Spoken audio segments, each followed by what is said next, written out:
Hi everyone, I am Dream Into Wealth. I know people watching this are trying to fall asleep. How are you? And I hope you are okay in life. Listen to my story and make yourself comfortable. Also, if y'all like this kind of stories, please don't forget to like the video and subscribe to the channel. The man who turned rain into rivers out on the edge of the high plains, where the land rolls on in quiet swells and the sky can stretch 100 miles without ever bending. There lived a man who knew the sound of rain better than he knew the sound of his own voice.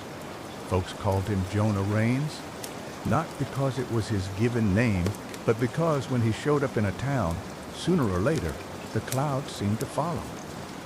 He wasn't a rich man, nor did he dress the part.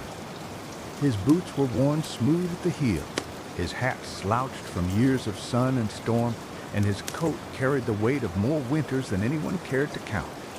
But behind those weather-creased eyes sat a kind of wisdom that didn't come from books or banks or city men with pocket watches. It came from watching the world, same as a man watches the horizon, patient and steady. Jonah didn't tell stories for the sake of entertaining. He told them like a man lays out maps, so another might find their own way. One evening, after the cattle had bedded down and the fire hissed soft against the drizzle of rain, he began speaking in that slow, measured drawl. Money, he said, poking the fire with a blackened stick, ain't nothing but water. You can let it run wild, spilling over rocks and dirt till it vanishes into the ground, or you can learn to catch it, guide it, make it work for you. A man who understands water, he understands wealth. The young hand sitting across from him, barely sprouted whiskers on his jaw, leaned in close. You mean saving, sir?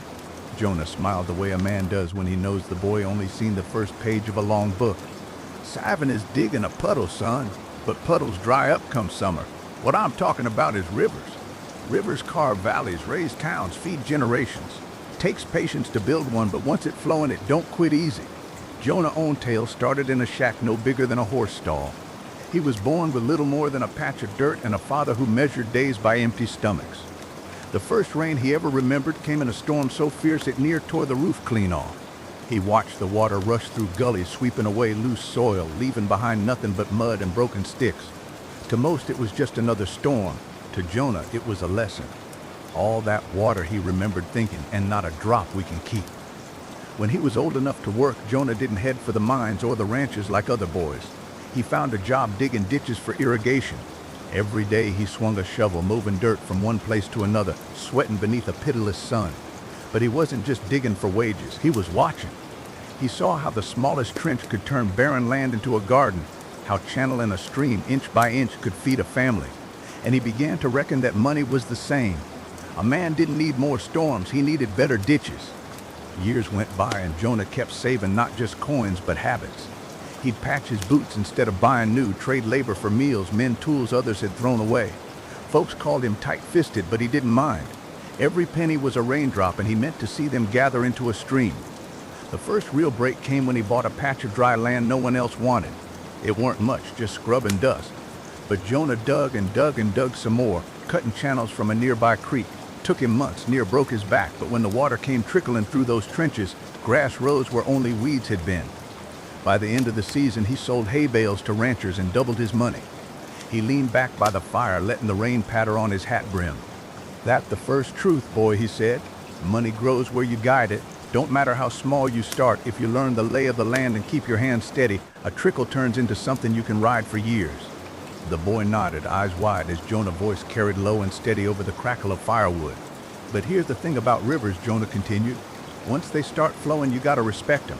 A river can nourish, but it can also flood. Greed like rain without end, it'll wash away everything if you ain't careful." He told of a neighbor, a man named Curtis Bell, who'd struck rich in silver. Curtis spent like a man trying to outpace the years, buying fine coats, whiskey by the barrel, horses he never rode.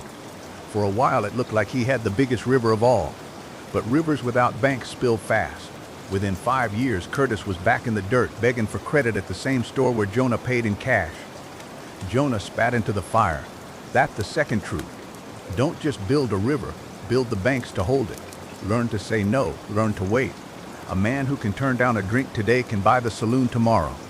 As the night wore on, Jonah told how he grew from that first patch of hay into a string of ventures. He'd buy a sick horse cheap, nurse it back with patience, then sell it to a freighter for triple. He'd pick up abandoned tools, mend the iron, trade them to miners who couldn't wait for the blacksmith. Each time he wasn't just looking for profit, he was building channels. Streams into brooks, brooks into rivers. When he had enough, he bought into a freight line, then a small share of a bank. Not all his ventures struck gold, but enough did to keep his rivers running. The boy by the fire asked quiet, "So, money just keeps growing like rivers do?" Jonah shook his head slow. "No, son. Rivers dry when men get careless. You gotta keep tending them, digging new channels, watching for leaks. Wealth don't mean freedom from work. It just means your work carries further, feeds more than yourself." The rain eased into a soft drizzle, hissing against the coals. Jonah's voice dropped low, near to a whisper. "You asked me once why I wander, why I never settle in one place though I've got means to do it. Truth is, I ain't wandering aimless. I'm following the water. When I see a place where a little effort can turn dry dust into something living, I put my hand to it. That wealth, boy. Not the coins jingling in your pocket, but the rivers you leave behind for others to drink from." The young hand sat back, letting the weight of the words settle over him like the rain. He didn't fully grasp it yet, but someday he would. Someday he'd remember that night by the fire, the steady rhythm of the rain, and the voice of Jonah Rain speaking about money like it was water, about patience like it was strength, and about success not as something you own, but something you grow, slow and steady till it carves valleys out of stone. The fire had burned down to a low bed of coals, glowing red as the inside of a forge, and the rain outside kept steady, tapping like old fingers on the tin roof. Jonah Rain shifted in his seat, drew a slow pull from the stub of his pipe, and let the smoke curl up into the rafters. His eyes carried faraway miles, but his voice stayed close, thick as the crackle of the fire. "You asked if money just grows, boy," he said, glancing at the young hand across from him. The boy's name was Caleb, a lean-boned feller with restless eyes, the kind that always looked past today for something brighter tomorrow. "No, it don't just grow. A river don't deepen itself. Takes work. You gotta watch the flow, keep digging when it silts up, patch the banks when they start leaking. Wealth the same. If you let it run wild, it'll cut new paths you don't want, or worse, it'll dry up while you're sitting on the bank waiting for fish." Caleb nodded, though the meaning sat heavy on him like a saddle too big for his shoulders. Jonah leaned forward, tapping the pipe against his boot heel. "Now, let me tell you about the first time I nearly lost my river. It was years after that first patch of hay when Jonah's name had started to carry weight with the merchants in town. He had coin enough to keep his belly full, a mule worth riding, and a little land that grew green where it once was dust. That was when opportunity came knocking loud and tempting. A man named Thaddeus Clay rode in, dressed fine as a banker with words slick as creek stones. He had a scheme, said he was gathering money for a silver mine out west, promised it'd strike big, swore on his own name. Many men bought in, dreaming of fortunes. I almost did too, Jonah said, voice lower now. I near-handed him near every coin I had, chasing the storm. Would have been the end of me, same as it was for the others. Clay lit out with their silver, left him broke as winter trees. But something in me held back.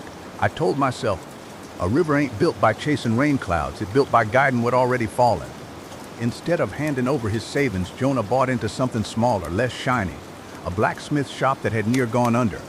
The smith was strong with iron but weak with numbers, owed debts he couldn't reckon. Jonah cleared the books, fixed the leaking roof, and kept the man on to work the forge while he handled the ledgers. Within a year, the shop turned profit. Wagons rolled in, wheels needing fixing, plows wanting mending, and miners looking for picks. Didn't look near as exciting as silver, Jonah said, but it paid steady. That was the lesson. A man river grows wider by patience, not by flood. Caleb sat back, letting the words settle. The rain eased for a spell, leaving the night hushed but for the hiss of the fire. Jonah reached into his coat, pulled out a worn coin, Mexican silver, tarnished near black, and flipped it through his fingers. This here, he said, was the first coin I ever earned from that blacksmith shop. Could have spent it quick, bought myself whiskey or boots. Instead, I held it, kept it as a reminder. Not every drop needs spending. Some drops are meant to teach you what a river worth. He pocketed the coin and sighed. Now, I ain't telling you a man shouldn't take risks, but you best learn the difference between a storm and a spring. Storm will blind you, drown you, leave you with nothing but mud. A spring feeds slow and sure, keeps you alive when the clouds run dry. The boy tilted his head. So you're saying never gamble?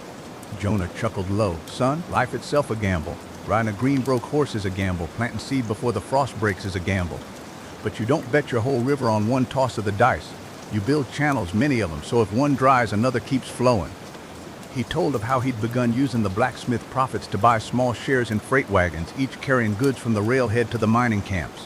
Not one wagon, not one trip, but a share in 10 wagons, 10 trips. If bandits hit one or a wheel snapped on another, 9 more still rolled. Diversify, Jonah said, drawing the word out slow like it was whiskey worth savoring. Don't tie your river to one bend, spread it across the land and you'll always find water somewhere. Outside, thunder rumbled faint across the hills and Caleb shivered though the fire was warm. Jonah's eyes gleamed in the glow.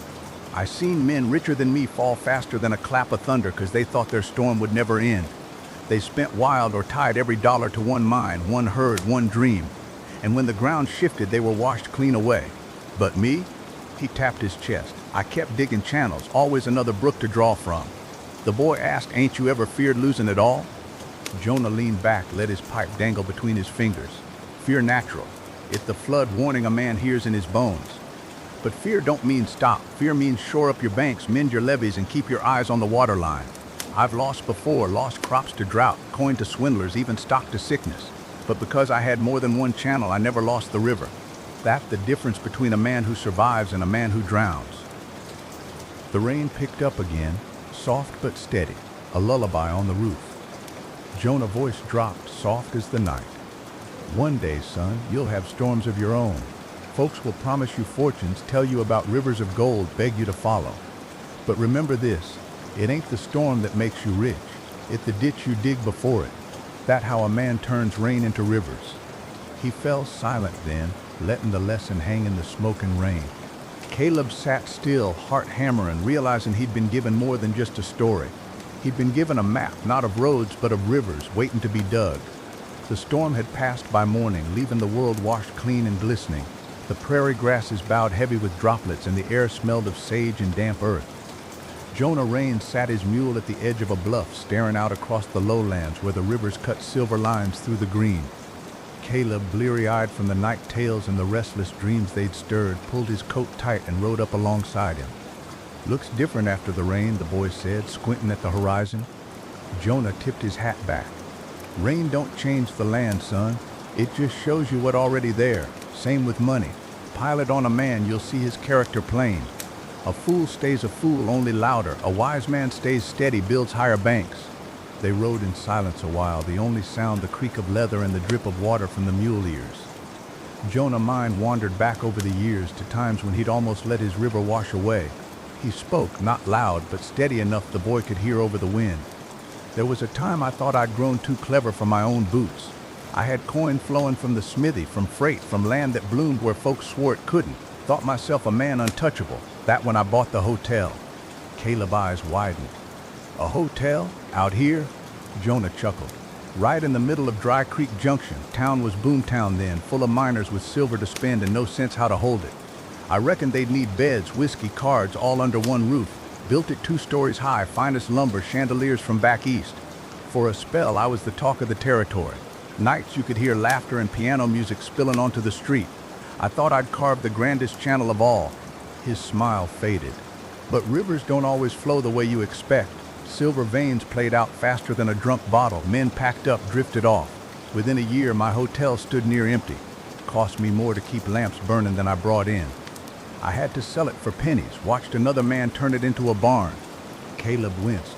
That must have hurt. It did, Jonah admitted, hurt worse than a busted rib, but pain a teacher. That hotel taught me something I never forgot. Never build your river dependent on one storm. Towns rise and fall, markets swell and dry. But the needs of men, food, tools, shelter, transport, those don't vanish. Stick with what feeds steady and you'll weather the droughts. He turned his gaze on Caleb, sharp as a hawk. You'll be tempted, boy, same as I was. Some new scheme will glimmer like sunlight on floodwater. But ask yourself, does it flow from a spring or is it just run off from a storm? If it run off, it'll be gone by morning. They rode down into the valley, the trail slick with mud. As they went, Jonah told of the years after the hotel when he turned back to what he knew, rivers steady and sure. He expanded his freight shares, bought land not for show but for soil, started trading grain to the railroads. Slow money, he called it, not the kind that made a man rich overnight, but the kind that fed his river sure as the seasons.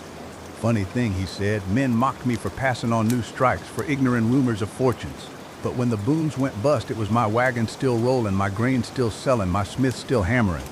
While they drowned in debt, my river kept on running." Caleb listened, eyes wide, taking in every word as though they were gold coins being dropped in his palm. Jonah noticed and softened his tone. "Don't think I'm telling you to live fearful. A man afraid of losing water will die of thirst. I'm telling you to live watchful. Guide your drops, spread your streams, keep your banks strong. That's how you build a river that outlasts you." By the time they reached town, the sun had broken through, painting the wet streets in bands of gold. Jonah drew up his mule and pointed toward the general store, where a line of ranchers stood with coin in hand, waiting on grain he'd shipped in weeks before. "See that?" he said. "That a river flowing. Not flashy, not loud, but steady. That the kind of wealth a man can sleep sound beside." Caleb sat quiet, knowing he was watching more than just trade. He was seeing the truth of a life, a river built not from storms, but from patience, from ditches dug one hard shovelful at a time, from the steady wisdom of a man who'd learned to turn rain into rivers.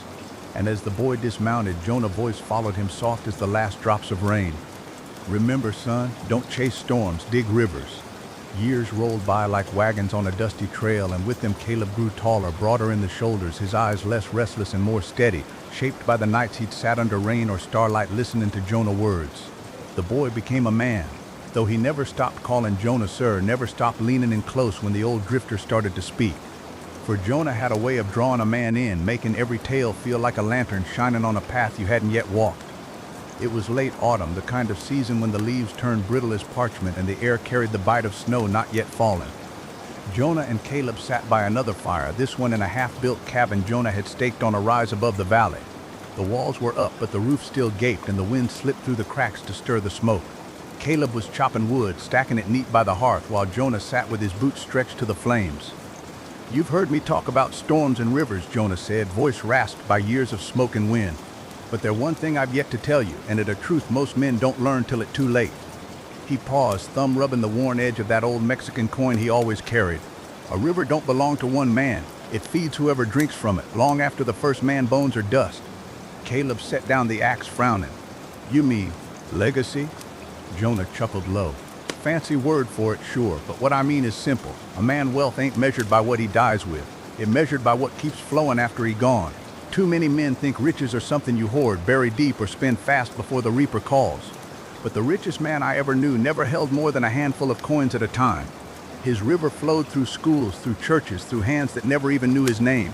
That a river worth building." He told Caleb of an old partner, Daniel Price, a freight runner who'd saved near every penny he made. Daniel had no wife, no kin, just a ledger full of numbers and a chest locked tight. When he died, they opened that chest and found coin enough to choke a banker. But with no plan, no channels built to carry it forward, the lawmen and creditors picked it clean. "That man worked like an ox all his life," Jonah said, eyes fixed on the flames, "but when he was gone, so was his river. Dried up overnight, might as well never have flowed at all." Caleb shifted uneasy. "So how do you make it last?" Jonah leaned forward, his face half shadow, half firelight. "You dig channels wider than yourself. You teach others to tend the water. You invest in soil that'll keep feeding long after your own hands are gone. It ain't about making your name live on, it's about making sure the river does." He spoke then of how he'd started putting coin into schools, building one-room shacks where kids could learn their letters instead of wasting days in saloons. He'd helped widows keep their farms by lending grain at fair terms, not usury. He'd backed the town doctor when no one else would, buying him books and tools from back east. Each one of those, Jonah said, is a channel. Small maybe, but together they make a river that don't stop with me. The wind rattled the half-built walls, carrying the faint scent of pine. Caleb rubbed his hands near the fire, eyes thoughtful. "But don't that mean giving away what you worked for?" Jonah's gaze was steady. "What good a river if it don't flow, boy? Water that sits still turns sour, money the same. Hoard it and it poisons you. Let it move and it keeps things living." There was silence then, broken only by the hiss of the fire and the creak of logs settling. Caleb stared into the flames, seeing more than firelight, seeing the truth of what Jonah said, feeling the weight of it settle into him like stone. Jonah spoke again, softer now.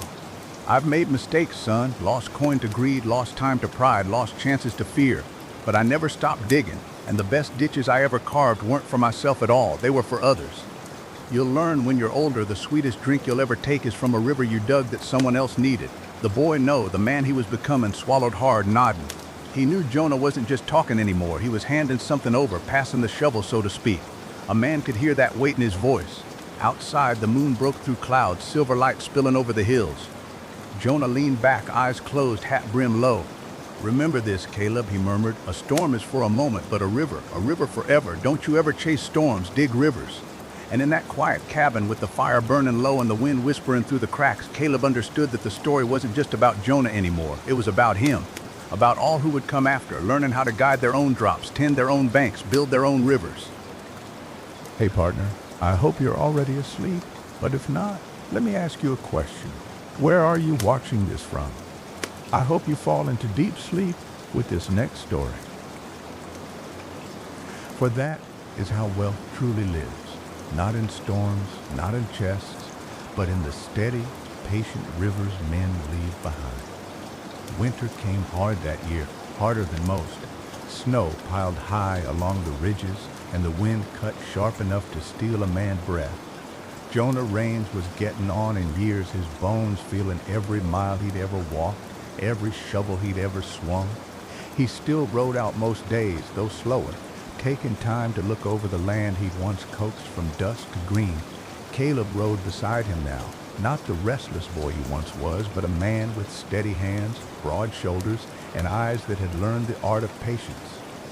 Jonah carried less weight in coin those days, but more in wisdom. Folks in town no longer laughed at the quiet drifter who patched boots and bought up worthless land. They sought him out, tip of the hat, asking for counsel on loans, ventures, and harvests. He gave it freely, never taking more than a fair share, never chasing storms no matter how loud they thundered. And Caleb? He listened, absorbed, and began guiding the waters himself. One night, snow tapping soft against the windows of the cabin they'd built together, Jonah sat in his chair by the fire, wrapped in a heavy wool blanket. Caleb had just come back from town, saddlebags full of papers, deeds, ledgers, receipts. He laid them on the table and poured coffee, steam rising into the lamp-lit air. Had a chance today, Caleb said, setting the mugs down. Banker offered me a stake in a new venture, said they're oil out west, promised returns bigger than any freight line or hayfield. Folks are buying in fast. Jonah cracked a smile, slow and knowing. And what did you tell him? Caleb sipped his coffee, thinking a long moment. Told him I'd sooner stick with rivers than chase storms. The old man laughed, the sound dry but warm, like leaves rustling underfoot. Then you've learned, son, you've learned. He lifted the tarnished Mexican coin from his pocket, the one he'd carried near all his life, and turned it over in his fingers. This here seen me through lean years and plenty. Carried it when I dug my first ditch, when I near lost it all, and when I found my way again. It ain't worth more than a supper now, but it's the reminder that counts. He pressed it into Caleb's palm, curling the boy no, the man fingers tight around it. Now it's yours. Don't let it buy you whiskey or boots. Let it remind you what a river worth. Caleb felt the weight of it, small but mighty, like a seed holding the promise of a forest. He nodded, words catching in his throat. I'll keep it, sir. I'll remember. Jonah leaned back, eyes glimmering in the firelight. Good, 'cause my river near run its course. Yours is just starting. Dig it wide, dig it fair, and make sure it feeds more than just yourself. The fire popped, sending sparks upward. Outside, the storm eased, and a hush fell over the land. Jonah closed his eyes, a faint smile resting on his weathered face, like a man listening to the gentle lap of water on the banks. He spoke once more, voice barely above a whisper. Don't chase storms, Caleb. Dig rivers. By spring, Jonah Raines was gone, buried on the rise above the valley where the river cut through green fields he'd once coaxed from dust.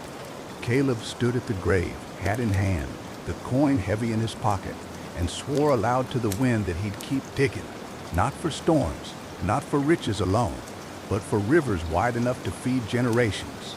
And so he did. The years turned. Caleb built his own ventures, freight lines that stretched further than Jonah had ever dreamed, farms that fed whole towns, schools that raised up children who'd never known the taste of hunger Jonah once carried in his bones. He told the stories by firelight, rain drumming soft on the roof, passing on the lessons as though they were maps, showing others the way to turn rain into rivers. And when the coin passed from his hand to the next, the story carried on, steady as the current. For rivers once dug deep and true never truly die. They live in the land, in the lives they touch. and in the wisdom carried forward by those who learned to guide them. The years that followed Jonah passing settled into Caleb like the slow deepening of a riverbed. He carried the coin in his pocket each day, worn smooth by his thumb, and every time he felt its weight, he remembered the old man's voice, slow, steady, like rain hitting dry earth. Don't chase storms, dig rivers. Caleb had rivers now, wide ones. His freight line stretched farther than Jonah ever had, feeding miners, farmers, and townsfolk alike. He'd bought up land that others swore was worthless, coaxed it to life with irrigation ditches that shone silver under the moon. He invested in mills, in grain, in lumber, the sort of work that fed families rather than rumor-chasing speculators. Folks in town called him a success, tipped their hats as he rode by. But Caleb never thought of himself as rich. He thought of himself as a caretaker, tending the banks Jonah had shown him to dig. Still, with rivers come storms, and one year they came hard. It started with drought. Rain clouds passed over, leaving fields cracked and dry. Rivers shrank to trickles. The mills slowed, the wagons hauled lighter loads, and farmers who'd borrowed against a strong harvest now found themselves fast in ruin. Men came to Caleb, hats in hand, asking for extensions, for mercy, for a chance to plant again next spring. The banker in town urged him to foreclose, to take the land cheap and sell it off later when rains returned. Easy profit, the man whispered, eyes glittering like coins in lamplight. But Caleb thought of Jonah, of rivers meant to feed more than one man. He shook his head. A river hoarded is a river wasted, he told the banker. Instead, he cut deals, forgave interest, and in some cases gave grain on credit with nothing but a handshake. Some called him a fool. Others said he'd lose it all. But Caleb stayed steady, guiding his river through the drought, trusting that patience would carry him further than greed. By winter, snow came heavy. The thaw in spring sent water rushing through the gullies, filling the ditches, turning the fields green again. Those farmers who'd been spared by Caleb's mercy came riding with wagons full of grain, paying back every bushel and coin, some with interest he'd never asked for. They swore loyalty to him from then on, and his river swelled larger, fed by gratitude as much as by rain. It was that spring he met Mary. She was the school teacher, hair dark as wet earth, eyes bright as morning sky. She taught children their letters in a clapboard room with a stove that smoked worse than a campfire. Caleb first noticed her when she scolded him, a man respected in town, for tracking mud across her clean floor when he came to deliver a donation of books. He laughed at her sharp tongue, admired the steel in her gaze, and before long he was calling at the schoolhouse more often than he'd admit. Jonah had spoken of legacy, of digging channels wider than oneself. Caleb saw in Mary the chance to build such a channel. They wed in the spring, a quiet ceremony under the cottonwoods by the riverbank Jonah once showed him. In time, children followed, 3 boys and a girl, each one raised with the stories of the old man who had turned rain into rivers. But rivers grow wider, and so do the dangers. With prosperity came envy. A man named Vickers, slick-haired, fast-talking, eyes cold as a winter creek, set himself up in town. He opened a saloon, then a bank, then started buying up land with money borrowed from back east.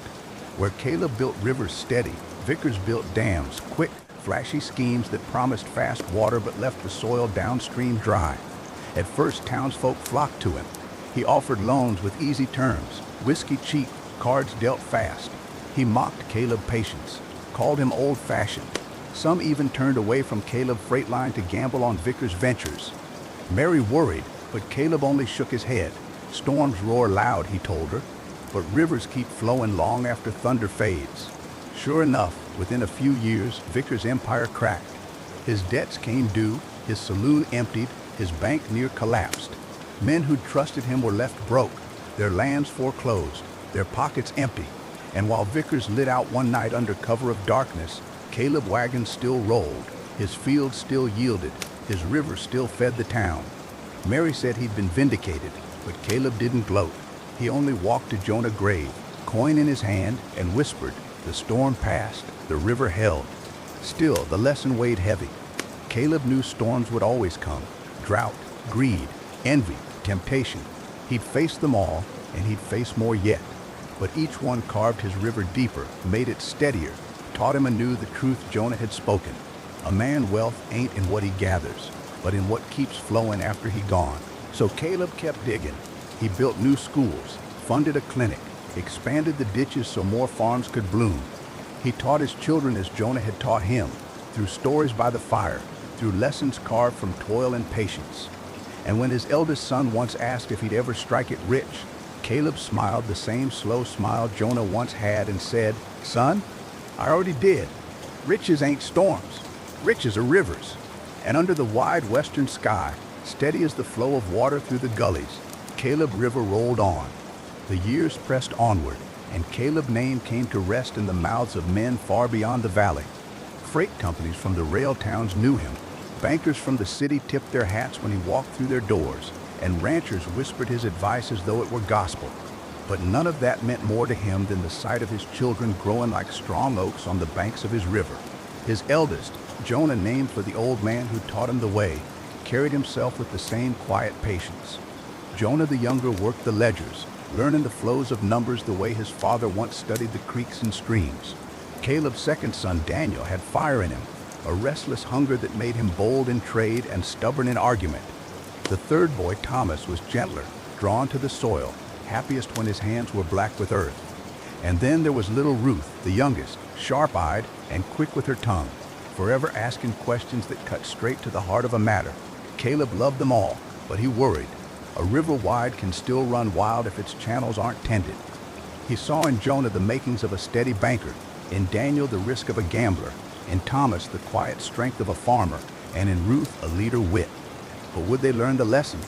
Would they see that storms don't last, that rivers must outlive the man who digs them? One summer, when the children were near grown, a new challenge came riding into the valley. A rail company from back east set its eyes on the land, eager to push steel through the hills. The company men promised progress, jobs, and money flowing faster than any river. They wanted Caleb freight lines, his wagons, his stockyards. One suited man told him straight, "You've done fine with horses and wheels, Mr. Rains, but the iron horse is the future. Sell to us now, take your profit, and ride off into comfort. Otherwise, you'll be left standing in the dust." Caleb listened polite, though his jaw set hard. That night, sitting by the fire with his family, he laid out the choice. "The storm at our door," he said. "It thundering loud, promising rivers of coin, but we've seen storms before. The question is, do we chase it, or do we keep digging our rivers?" Daniel was the first to speak, fire in his eyes. "We'd be fools not to sell, Pa. Take their money, reinvest in something bigger. Let them lay the tracks. We can ride their storm to riches." Jonah shook his head slow. "Storms pass, brother. Rail may change the land, but it won't change what folks need. They'll still want grain, timber, tools. Better to build alongside than sell outright." Thomas said little, only muttering. "Land still land. Soil still grows. Can't put tracks through a field and make wheat sprout." Ruth leaned forward, sharp as ever. "You always told us, Pa, don't trust storms, build rivers. If you sell, what river are we leaving behind?" Caleb's chest swelled with pride, though worry sat in him like a stone. He saw the division in his children plain, like tributaries splitting in different directions. The rail was coming, sure as winter, but how they met it would shape the river for generations. In the end, Caleb struck a bargain. He didn't sell outright, nor did he fight the iron horse. Instead, he dug a new channel. He offered the rail company rights to cross his land in exchange for partnership. His freight lines would feed their trains. His warehouses would store their goods. His wagons would carry what the rails couldn't reach. The company men balked, called him stubborn, but Caleb held firm, and in time they yielded, seeing he was the only man who could make the venture work. It proved wise. The trains came, whistles shrieking through the valley, but instead of drying up Caleb River, they swelled it.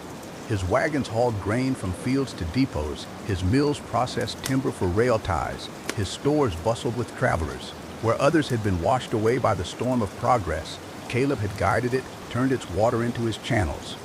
Years later, he told his children, "That was the greatest test of my life, not to fight the storm, nor to chase it, but to guide it into the river. That what Jonah taught me, and that what I'm teaching you. The world changes, sons and daughter.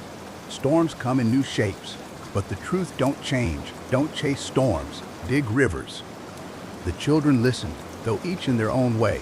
Jonah nodded, taking notes in his ledger. Daniel frowned, dreaming of risks not yet taken. Thomas smiled faint, already thinking of next season's crop. Ruth asked questions till the fire burned low, challenging her father on every point. Caleb answered each with patience, though in his heart he wondered which of them would truly carry the river when he was gone. The valley slept that night under starlight, the river glinting silver as it wound its endless way. Caleb lay awake long after the fire dimmed, the coin in his palm, and prayed that when his own waters ran dry, his children would remember. For rivers once dug can run for centuries, but only if hands remain to tend the banks. Time has a way of carving lines in a man's face the same way water cuts channels through rock. By the time Caleb hair had turned silver and his steps slowed, his children were near grown into their own lives. Each one fastened storms that would test whether Jonah lessons passed down through Caleb had sunk deep or been washed away. Jonah the younger had become steady as an oak. He managed accounts for the freight lines and mills, keeping ledgers neat, watching every flow of coin like a riverman tracking the current. Folks respected his calm, his ability to weigh numbers without greed clouding his eyes. A banker head, Caleb said once, but a farmer patience. Yet even Jonah was tested. When the railroad company offered him a chance to head east and oversee their larger operations, with promises of wealth beyond what the valley could hold, he hesitated. The offer shimmered like floodwater under moonlight. Jonah sat long hours by the fire, thumbing the old Mexican coin his father had handed him for safekeeping. He thought of the wide city streets, of fortune's tallest buildings, of the prestige that would come with such a post. But in the end, he chose to stay. The river runs here, he told his father, returning the coin with quiet certainty. I'd rather tend it steady than chase a flood I can't control. Daniel, on the other hand, carried fire in his belly. He wanted more than the valley. He wanted to strike deals in Denver, San Francisco, maybe even back east. Pa, he'd say, your rivers are fine, but why settle for creeks when there are oceans out there? Caleb loved the boy ambition but feared his hunger. He'd seen men before who chased oceans and drowned in storms. Daniel invested in a risky venture, a silver mine revival, slick with promises of untapped veins. Against his father's counsel, he poured coin into it. For a while, he strutted through town like a rooster, speaking of the fortune he'd soon claim. But the mine collapsed, both in rock and in profit, and Daniel came home broke, hat in hand. Caleb didn't scold him. He only set a shovel in his hand and said, then we dig again. Daniel dug ditches that spring, side by side with hired men, sweat washing pride from his face. By season end, he'd learned the truth of rivers more deeply than any story could teach. Failure, Caleb knew, was a storm too, one that could drown or carve a man stronger, depending on how he met it. Thomas, quiet Thomas, tended the soil. He turned earth with patience, coaxing crops from land others deemed barren. Neighbors came to him for advice on seed, on irrigation, on how to keep soil rich when years grew lean. He never boasted, never hurried. His river was the land itself, flowing through furrows and stalks, through harvest wagons creaking under the weight of grain. Caleb often said Thomas was the truest mirror of Jonah Rains, the old man who first spoke of rivers by firelight. And Ruth, sharp, fierce Ruth, grew into the sort of woman who'd never be content to sit in the shadow of men. She questioned everything, from freight prices to the fairness of contracts. When a local merchant tried to cheat a widow out of her land, Ruth stood in the man's store and shamed him so fierce he handed the deed back with his ears burning. She began keeping records, drawing up contracts, speaking for those who had no voice. Townsfolk started saying she was more lawyer than teacher, more leader than daughter. Caleb watched her with pride and no small bit of awe. Yet storms still gathered. One year, prices fell across the territory. Grain markets collapsed, freight slowed, mills went quiet. Men whispered of depression, of hard times ahead. Caleb River, wide though it was, faced drought. Creditors circled. A few townsfolk, desperate and panicked, begged him to sell, to cut his losses before it all washed away. That night, Caleb sat his family down around the fire, just as Jonah once had with him.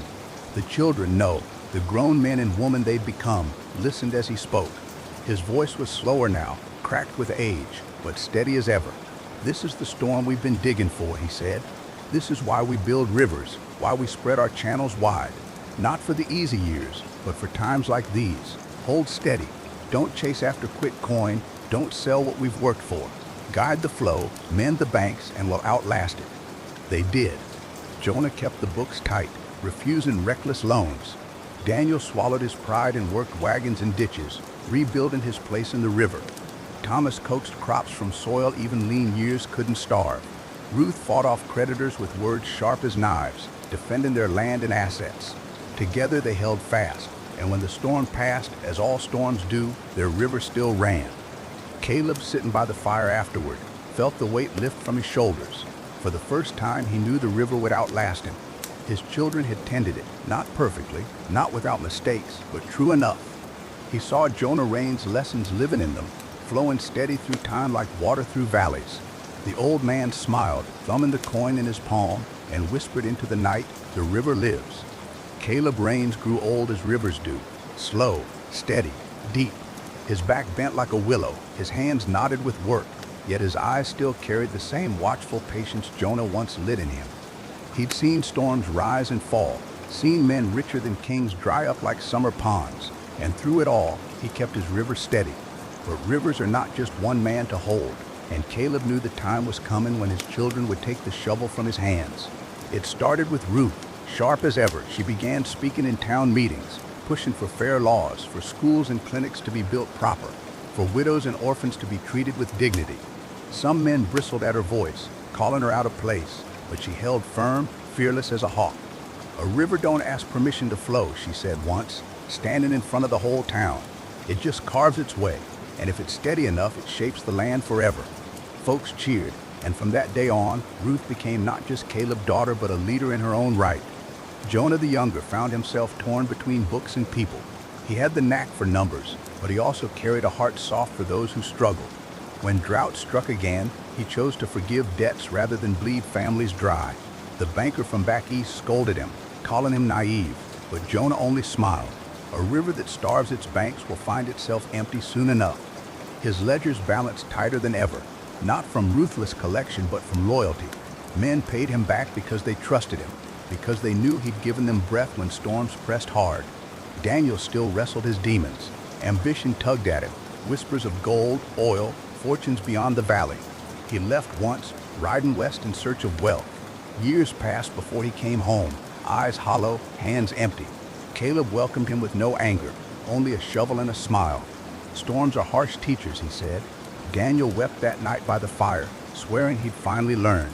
From then on, he worked humbler, keeping close to the soil, pouring his restless fire into building rather than chasing. Thomas remained closest to the land. His fields grew when others withered, not from luck but from patience. He taught farmers new methods, showed them how to rotate crops, how to feed soil rather than strip it. Men called him the quiet river, flowing so steady most forgot it was him who fed the valley lifeblood. Caleb often rested easier knowing Thomas' hands would never let the land dry up. But rivers attract more than life, they attract danger too. The valley prosperity drew outsiders, speculators, men with fat purses and slick tongues. They came seeking to buy land cheap, to lure Ruth into politics, to convince Jonah to tie the family fortune to eastern banks. One even offered Daniel a chance at an oil field in Texas, swore it would turn him into a baron. One by one, the Rain's children faced their storms. Ruth stood before a room of lawyers and refused to sign away land rights. Jonah turned down the bank's golden promises, knowing they'd chained the valley in debt. Daniel, trembling but resolute, told the oil man no, remembering too well the sting of the mind that broke him.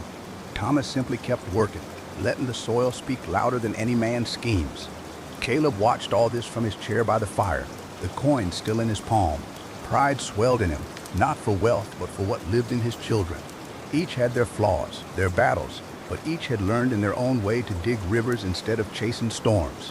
One summer evening, as the sun bled red over the hills, Caleb gathered them all. His voice was thin but carried the weight of years. "This river ain't mine anymore," he said. "It's yours. Each of you holds a channel. Keep it steady. Keep it fair. Let it feed more than just your hands. And remember, storms may roar, but rivers last." He pressed the coin, tarnished and worn near smooth, into Ruth's hand this time. "It started with Jonah, passed to me, now it's yours. Not because you're the eldest or the strongest, but because you see beyond yourself. Let it remind you what a river worth." Tears shone in Ruth's eyes as she closed her fingers around the coin. Her brothers nodded. each understanding that though the token lay in her palm, the river belonged to them all. Caleb passed not long after, laid to rest beside Jonah Rains on the rise above the valley. At his funeral, townsfolk gathered in numbers so great the hill seemed covered in rivers of people. They spoke not of his wealth, but of his patience, his mercy, his steady hand that turned dust to green and storms to rivers. And when the mourners had gone, Ruth, Jonah, Daniel, and Thomas stood together by his grave. The wind whispered through the grass, the river below shimmered silver in the dust, and Ruth spoke the words they all carried in their bones. Don't chase storms. Dig rivers. From that day forward, the Rains' children carried the river onward, each digging their channels, each facing storms, but always guiding the water steady, for themselves, for the valley, and for all who came after. Years don't pause, not for grief nor for triumph. The Rains' children carried on, each guiding their channels as Caleb had taught, but rivers have a way of testing those who tend them. Seasons of bounty flowed into years of lean, and the next generation came of age under skies that sometimes shone gentle blue and sometimes thunder black. Ruth, coin still heavy in her pocket, grew into a matriarch not just for her kin, but for the whole valley. Folks came to her porch as they once had to Jonah campfire, seeking counsel. She spoke plain, sharp when needed, gentle when possible. Her words carried weight because they weren't meant to serve herself. She was a river mouth, distributing, guiding, spreading wisdom downstream. Her daughter, Eliza, sat at her feet on those long evenings, listening the way Ruth once had to her father, drinking in the steady cadence of truth.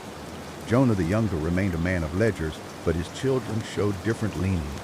His son Matthew had a mind for machines, tinkering with gears and engines in barns, until his hands were black with grease.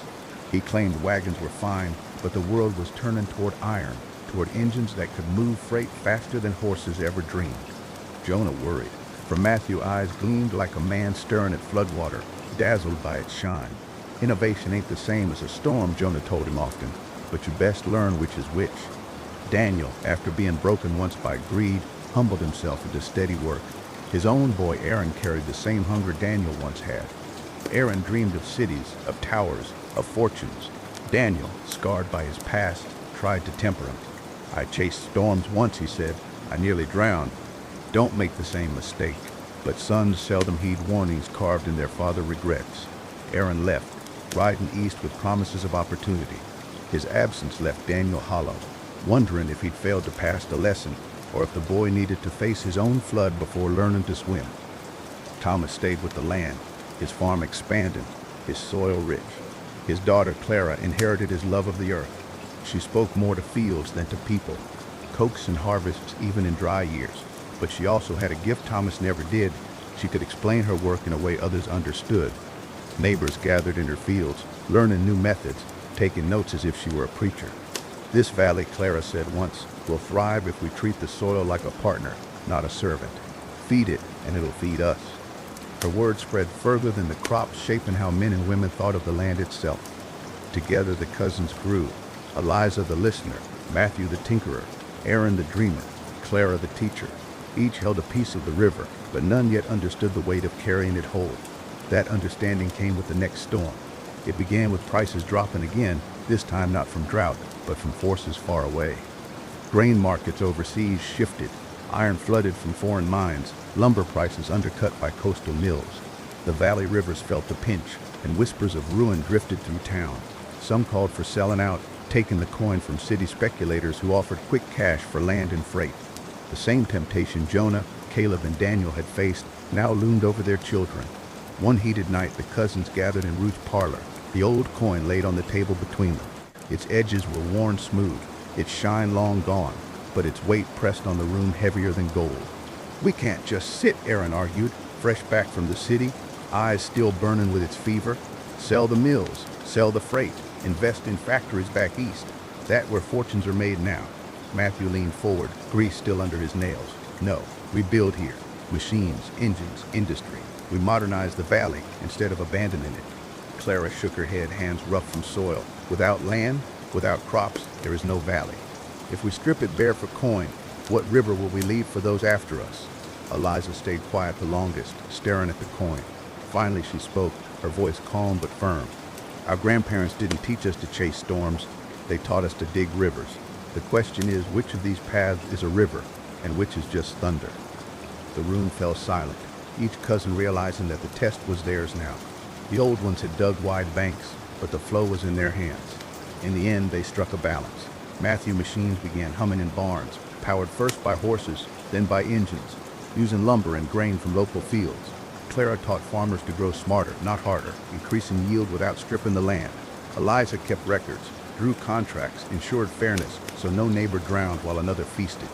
Even Aaron, though restless, found his place helping bring city markets to valley goods, learning sometimes painfully to guide instead of chase.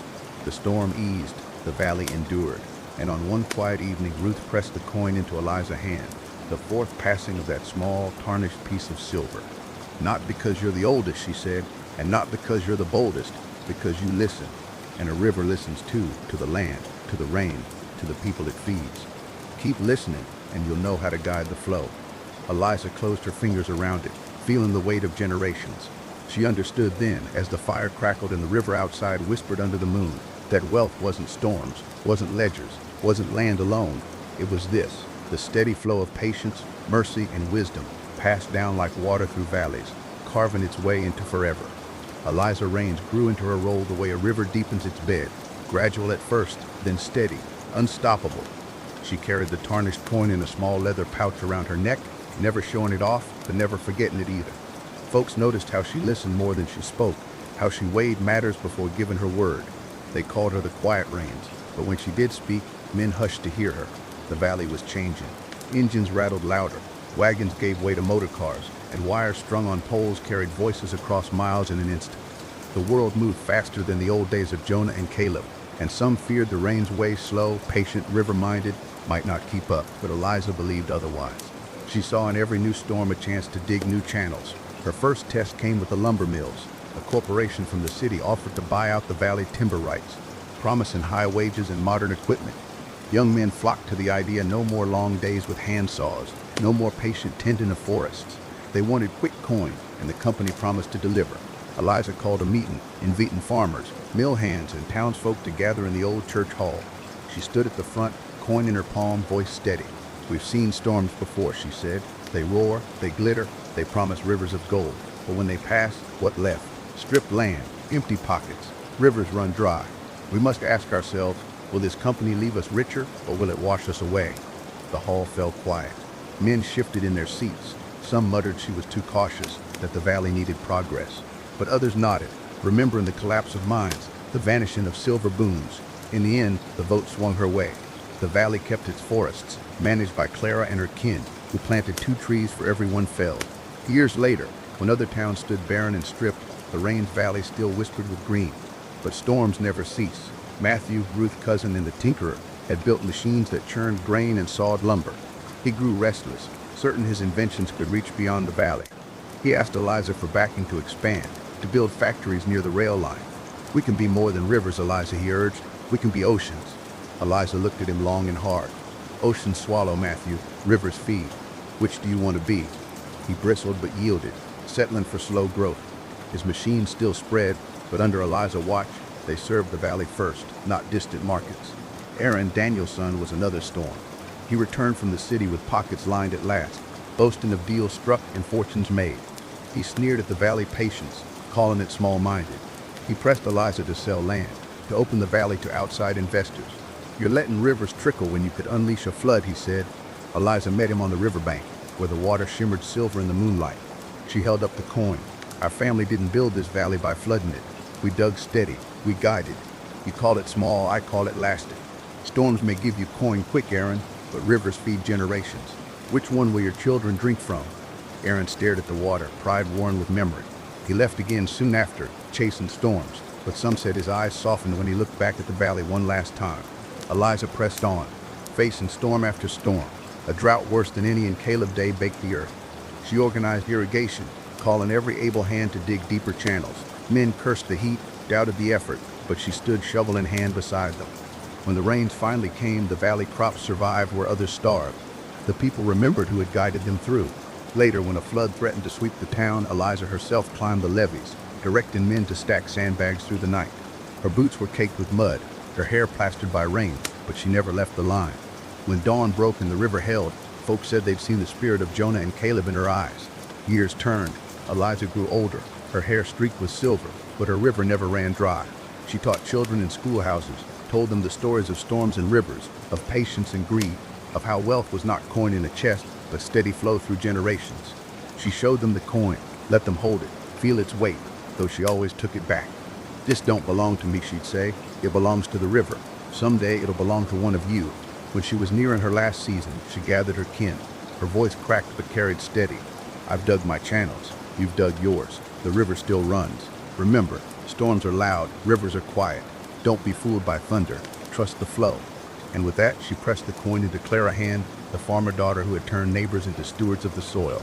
Clara's eyes shone, for she understood the coin was never just silver. It was a torch, a current, a promise. The river rolled on, glinting in the twilight, as steady and endless as the wisdom carried in its flow. Clara Raines had always felt the earth talk beneath her boots, whispering through the rows of wheat and corn, through the sway of orchards heavy with fruit. Now, with the coin heavy in her hand, she understood that the whispers were more than harvest. They were the voice of generations, reminding her that she was the next to guide the river. The valley thrived under her care. Farmers came from miles away to learn her methods, to see how she rotated crops, how she fed soil with care instead of striping it bare. "The land ain't a mine," she told them, her voice soft but firm. "You don't take from it like robbing a bank, you tend it like a river. Feed it, and it'll feed you back." Her words spread wider than her fields, echoing in towns where dust storms once howled. But storms bigger than drought or flood began to gather, storms made by men, far away, whose thunder reached even the quiet valley. Talk of war drifted on the wind. First whispers, then headlines, then telegrams pinned to boards outside the general store. Young men, cousins and neighbors, packed bags and marched to trains that carried them east, then overseas. The valley, once filled with the sound of wagons and mills, now echoed with absence. Clara stood on the platform when her own kin boarded, hats pulled low, eyes bright with both fear and pride. She pressed letters into their hands, words of Jonah and Caleb and Eliza written fresh for them. Don't chase storms, dig rivers. Even in war, rivers endure. Back home, the valley strained. With so many hands gone, the fields risked withering. Clara took charge, organizing the women, the old, even the children. They worked sun up to sundown, calloused palms blistering, backs bent. She worked beside them, never asking more than she gave. When supplies ran short, she opened granaries, saying the river don't hoard, it flows. Some muttered she was giving away too much, that the family fortune would suffer. But when letters returned from far-off trenches, written in shaky hands by boys eating bread baked from the valley grain, Clara knew the river was flowing exactly as it should. The war dragged, leaving scars on the land and in the hearts of those who waited. Funerals dotted the years, and Clara stood at every one, coin warm against her palm, whispering prayers to the river that had carried her family through storms before. She taught the children of the fallen how to plant, how to mend, how to keep their own small streams alive. When the war at last ended, the valley greeted its sons with tears and cheers, though not all who left returned. Those who did came home weary, eyes shadowed. Clara welcomed them not with speeches, but with steady work. The river's still here, she told them, and so are we. In the years that followed, prosperity trickled back, though never as fast as some wanted. Outside investors came again, offering to buy land, to industrialize the valley, to make it part of a world that seemed to be rushing ahead. Clara listened, the coin cool in her pocket, and shook her head. "We don't need floods," she said. "We need rivers steady and sure." Her own daughter Sarah tested her more than any banker. Sarah had fire like Daniel once did, a hunger for something beyond plows and soil. She spoke of cities, of inventions, of new machines that could transform the valley. "Matt," she said, "we can't stay small forever. The world growing, why shouldn't we?" Clara answered with patience, though her heart ached. "Child, it ain't about staying small, it's about staying steady. You can grow, but grow like a river slow, guided, feeding as you go. If you leap like a flood, you'll drown before you bloom." Sarah listened, but her eyes still burned. Clara knew storms don't stop with one warning. Each generation has to weather its own. The years turned, as they always do. Clara grew older, shoulders stooping from toil, hands worn smooth by earth. She never grew rich by a city man reckoning, but her wealth lay plain in the valley. Fields green when others browned, families fed when others starved, schools filled with children who would never know the hunger Jonah once carried. One autumn, as leaves burned gold and the river shone under the low sun, Clara gathered her kin. Sarah stood among them, restless but listening. Clara held up the coin, now worn near featureless, its shine long gone but its meaning brighter than ever. "This ain't silver," she said, voice cracked but strong. "It a promise. Jonah carried it when he was a drifter with nothing. Caleb carried it when he built the first ditches. Ruth carried it when storms threatened to drown us. Eliza carried it through flood and drought, and I carried it through war. Now it's time to pass it on." She placed the coin in Sarah's palm, curling her daughter's fingers around it. "I give it to you not because you're cautious, but because you're bold. Rivers need banks, but they also need flow. Just remember, storms roar, but rivers last. Guide the water, child. Don't let it sweep you away." Sarah's eyes shone, torn between fire and tears. She nodded, whispering, "I'll guide it, Ma, I promise." Clara smiled, the lines of years softening on her face. "Then the river will live." And so, the current flowed onward, from one hand to the next, as steady as the water that had carved the valley from dust. Sarah Raines held the coin close from the day her mother pressed it into her hand. She would rub her thumb across its smooth face when doubt or anger stirred, remembering the long line of hands that carried it before her. But Sarah wasn't like Clara, nor Ruth, nor even Eliza. She had fire, and fire don't flow like water. It crackles, leaps, and hungers. The valley was changing faster than ever. Automobiles rattled down the dirt streets where horses once clopped. Wires hummed with voices from faraway cities. New machines promised to harvest fields twice as fast, mills to saw lumber with half the men. Sarah saw these things not with fear, but with desire. She believed the river could run faster if only it wasn't held back by old shovels and slow hands. At the town meeting, she stood tall, coin heavy in her pocket, and spoke with a voice clear as a church bell. "Our parents taught us not to chase storms," she said, "but they also taught us rivers must grow. If we dam ourselves too tight, we'll dry up. We need to embrace progress, but guide it." Some nodded, remembering the steadiness of Jonah and Caleb. Others frowned, worried she was tempting floods. Yet Sarah pressed on. She brought in new machines, persuaded farmers to adopt engines and tractors. She struck deals with merchants from the city, arranging steady trade routes that carried valley goods far beyond the mountains. She built a cannery hiring families to pack fruits and vegetables for markets that once never knew the valley existed. At first, prosperity flowed.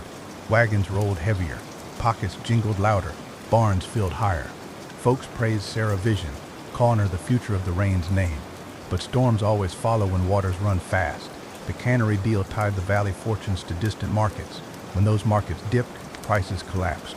Farmers who had borrowed to buy tractors now found themselves chained in debt. Machines broke and repairs cost more than the crops they saved. Whispers stirred. Sarah had led them too far, too quick. She sat alone one night by the river, the coin warm in her palm. She heard Jonah's voice, Caleb, Clara, all whispering through the water. Storms roar, rivers last. She wept, realizing she had not chased storms outright but had built channels too wide, too fast, letting the river run wild.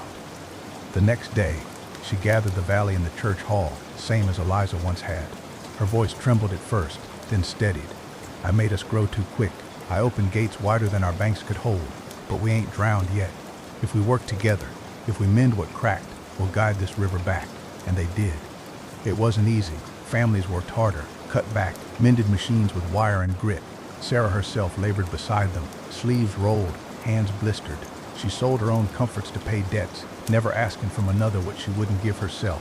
In time, the valley steadied. The cannery survived, smaller but stronger, with lessons written into its walls. Through it all, Sarah changed. She learned boldness was needed, but boldness without patience was just another storm. She began speaking not of speed, but of balance. "A river don't just cut fast," she said to her daughter one evening. "It winds, it bends, it slows where it must. That's what keeps it alive." Her daughter's name was Hannah, a quiet child with eyes like the deep pools of the river itself. Hannah listened to her mother's stories, to her confessions of mistakes, to her newfound wisdom tempered by scars. "Will the coin be mine someday?" Hannah asked once. Sarah smiled, pressing the silver piece into the girl's palm just for a moment before taking it back. "Someday. But know this, child, the coin ain't wealth. It memory, it warning, it promise. If it ever feels heavy, it doing its job." Years passed, and Sarah guided the valley with steadier hands. She never forgot the sting of flood, nor the lessons carved into her heart by failure. When old age crept upon her, hair silvering, bones aching. She gathered her kin beneath the cottonwoods by the riverbank, same as Caleb once had. The water murmured soft at their feet as she drew out the coin, worn smooth by generations. She looked at Hannah, now grown, calm as still water yet sharp as a hawk gaze. "It time," Sarah said, her voice both proud and heavy. "This coin has crossed hands of fire and hands of patience. I give it to you because you listen and because you see. Rivers need both courage and calm, and I reckon you carry both." Hannah closed her fingers around the coin, feeling its weight, hearing the echo of voices long gone. Jonah, Caleb, Ruth, Eliza, Clara, Sarah. They all whispered through its metal, through its history, through its burden. She nodded, a single tear slipping free. "I'll tend the river, Mama." Sarah smiled, settling back against the tree. Then the river lives on, and as twilight painted the sky, the current kept on, rolling steady as ever, carrying not just water but the unbroken line of lessons carved deep by those who had never chased storms but had dug rivers. Hannah Raines grew up in a world her ancestors could hardly have imagined. Steel rails stretched across the plains like veins of iron. Motor cars coughed and rattled along roads that once carried wagons. Airplanes buzzed the skies, their shadows passing over fields where Jonah once bent to dig ditches with his bare hands. The river valley itself had changed too. Towns had grown, streets widened, and storefronts now carried goods stamped with names from faraway coasts. Yet through it all, the river still rolled, whispering the same soft hymn it had sung since before Jonah or Caleb or Clara. And in Hannah's pocket, the coin lay warm, smooth as a river stone, heavy with the voices of those who carried it before. Hannah was not a woman of fire like Sarah, nor sharp-tongued like Ruth. She was quiet, contemplative, but her silence carried weight. She walked the banks at dawn, listening to the water, listening to the land, and when she spoke, it was with the calm certainty of someone who had already thought 3 steps ahead. Folks came to trust her not because she shouted loud, but because when storms rose, her voice cut through like a lighthouse on a black sea. The first trial came with a great crash. Markets far away collapsed like rotten barns, and the shock rippled into the valley. Grain prices plummeted, lumber went unsold, and men lined up outside the bank begging for mercy. Hannah, coin in hand, gathered the townsfolk in the square. She climbed onto a wagon and spoke clear over the murmur of fear.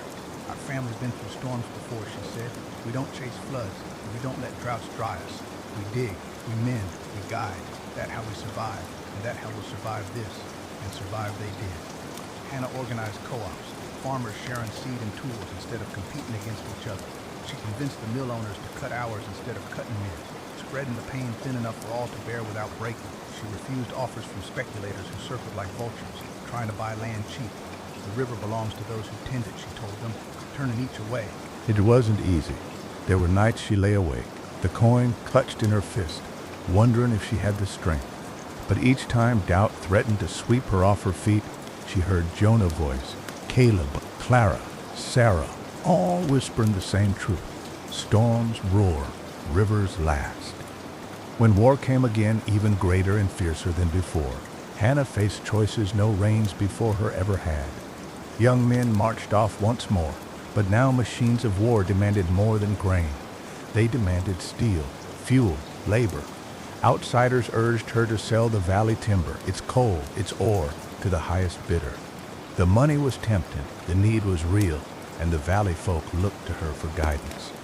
Hannah stood on the church steps, coin in her palm. "We'll give," she said, "but not for profit, not to fatten pockets back east. We'll give to feed our boys, to clothe our neighbors, to keep the river flowing for when they return. And when this war ends, we'll still have our soil, our trees, our streams, because storms pass, rivers remain." Her words carried them through. The valley sacrificed, worked longer hours, sent food and lumber overseas, but never let greed dictate the flow. And when the war ended, though weary, they still had their land, their dignity, their river. In time, the world kept rushing forward. Televisions flickered in windows, highways cut through hills, machines grew smarter and faster. Hannah aged, her hair silver, her back bent, but her resolve stayed iron. She taught her children and grandchildren the same way Jonah once had, by fireside, by riverside, with stories more than sermons. One evening, with twilight painting the river purple and gold, she gathered her kin. They sat in a circle, young faces glowing in lamplight, restless hands fidgeting the way Caleb once had, eager to chase the next big thing. Hannah drew out the coin, So worn now its markings were almost gone, and laid it in the middle of the circle. "This," she said, her voice steady, "ain't worth much to a banker, but it carried wealth greater than any ledger. It taught us patience. It taught us mercy. It taught us that storms pass, but rivers last. Each of you will face storms louder than any I've seen, machines faster, deals richer, promises brighter. Don't be fooled. Remember this coin. Remember the river." She picked it up and placed it in the palm of her grandson Samuel, who had his great-grandfather watchful eyes. "I give it to you because you listen. You ask before you speak. You see before you leap. Guide the water, Samuel. Don't chase storms." Samuel closed his fingers around it, heart hammering. He felt not just the weight of silver, but the press of generations, the current of a river that had flowed through time itself. He looked at his grandmother, tears pricking his eyes, and whispered, "I'll carry it. I'll keep the river steady." Hannah smiled, tired but content. Then the river lives on. That night the fire crackled low, the river hummed in the distance, and another link in the chain of hands was forged. The storm of the world roared on, but in that valley the river rolled steady, carrying lessons older than coin, older than men, carved deep into the land itself. Don't chase storms, dig rivers. Samuel Raines felt the coin heavy in his palm that night, heavier than the iron rails, heavier than the plows that had cut the earth for a century. It was not the silver itself that weighed on him, but the voices: Jonah's steady drawl, Caleb grit, Ruth sharpness, Clara patience, Sarah fire, Hannah calm, all humming like the low murmur of the river. He knew then his life was not his alone. It was a channel, another stretch of current that must be tended so the river could roll on. The world he inherited was fast, louder than any his kin had seen. Radios crackled with voices from across oceans. Motor cars roared down new highways. Planes cut across the skies like arrows. And in faraway cities, towers of glass and steel climbed higher than any cottonwood. It was a storm of progress, bright and daunting, and Samuel, young though he was, stood at its banks wondering how to keep his river steady. His first storm came with the factories. Investors from the city came riding sleek cars into the valley, hats tall, shoes shining, eyes glittering with promises. They pointed to the lumber, the grain, the water power of the river. "You've got resources here," they told Samuel. "Sell us the rights and we'll build factories, jobs for everyone, coin flowing steady. Why stay a river when you can be an ocean?" Samuel thought of Sarah's boldness, of how she once let the waters surge too quick. He rubbed the coin between his fingers, feeling the smoothness worn by time. "Oceans drown, gentlemen," he said. "Rivers feed. If you want to build, you build with us, not over us." He struck a bargain. The factories could be built, but half the ownership would remain in valley hands, profits reinvested in schools, clinics, and fields. It was slower money than the investors wanted, but it was steady, and steady was the Rains' way. Still, storms kept rising. The Great War had scarred the valley once, but now another loomed, darker, louder. The government sent letters calling young men to serve. Samuel owned brothers and cousins packed bags, kissed mothers and boarded trains. The valley emptied again, the same way it had in Hannah time. Samuel, too young to lead by age but old enough by burden, took the shovel into his own hands. He organized those left behind, women, elders, children, keeping the fields alive, the mills turning, the river flowing. He sent grain east, timber for rifles, wool for uniforms. He wrote letters to the boys overseas, filling them with stories of the river, with the same words whispered through generations. Don't chase storms, dig rivers. The war took much. Some never returned, but when it ended, the valley still stood, scarred but flowing. Families gathered at the riverbank, weeping both in grief and gratitude. Samuel stood among them, the coin warm in his hand, and swore that their sacrifices would not be forgotten. Years passed. Machines grew smarter. The valley saw its first tractors powered not by horses but by diesel. Televisions flickered in windows, showing pictures of places Jonah had only dreamed of. Men spoke of rockets reaching the stars, of computers that could think faster than any man. Each new storm dazzled and threatened to sweep the valley from its roots. Samuel faced them the same way Jonah had faced drought, the same way Caleb had faced the rail, the same way Sarah had faced collapse, with steady hands, with banks dug firm.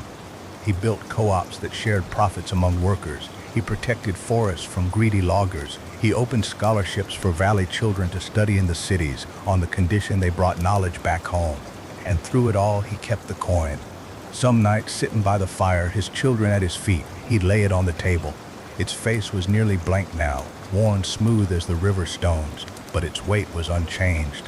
He'd tell them the story, from Jonah first stitch to Caleb hayfield, from Ruth sharp words to Clara soil, from Sarah fire to Hannah calm. This coin ain't just silver, he'd say, holding it up in the lamplight. It a river. Its storms survived, rivers dug, lives fed. Someday one of you will carry it, and when you do, remember, wealth ain't in storms. Wealth is in rivers. Don't chase storms, big rivers. The children would nod wide-eyed, the firelight flickering in their gaze, and Samuel, though weary from his own storms, would smile, knowing the river lived still, ready to roll steady through yet another generation. Samuel Raines carried the coin through his prime years like a compass. It never told him where to go, but it reminded him how to walk, slow, patient, steady. By the time his hair turned white, he'd faced more storms than he could count. Wars, crashes, floods, temptations of wealth and progress. And each time he came through, the valley still stood green, its people still fed, its river still flowing. But Samuel knew better than any man that rivers aren't owned, they're borrowed, tended for a spell, then passed along. His children were grown now, and he saw in each the stirrings of storms and channels yet to be carved. There was Joseph, his eldest, calm and deliberate. Joseph had his grandfather Jonah quiet patience. He spent hours with ledgers, weighing risks, refusing to be dazzled by promises. Folks trusted him with their savings, their debts, their futures. A banker brain, Samuel once muttered, but a farmer heart. Joseph never let coin blind him to people. Then came William, Samuel's second, who carried Daniel's restless fire. William dreamed of expansion, of factories larger than any the valley had seen, of machines churning day and night. We can be more than a valley, he told his father. We can be a nation breadbasket, a center of industry. Samuel heard the hunger in his words and felt Jonah old worn and stirring in his bones. Storms roar, rivers last. His daughter Margaret had Ruth's sharp eyes and Eliza calm. She listened more than she spoke, but when she did, it was with clarity that stilled a room. She cared for schools, for families, for fairness. A river feeds all, she'd remind her brothers, not just the strongest banks.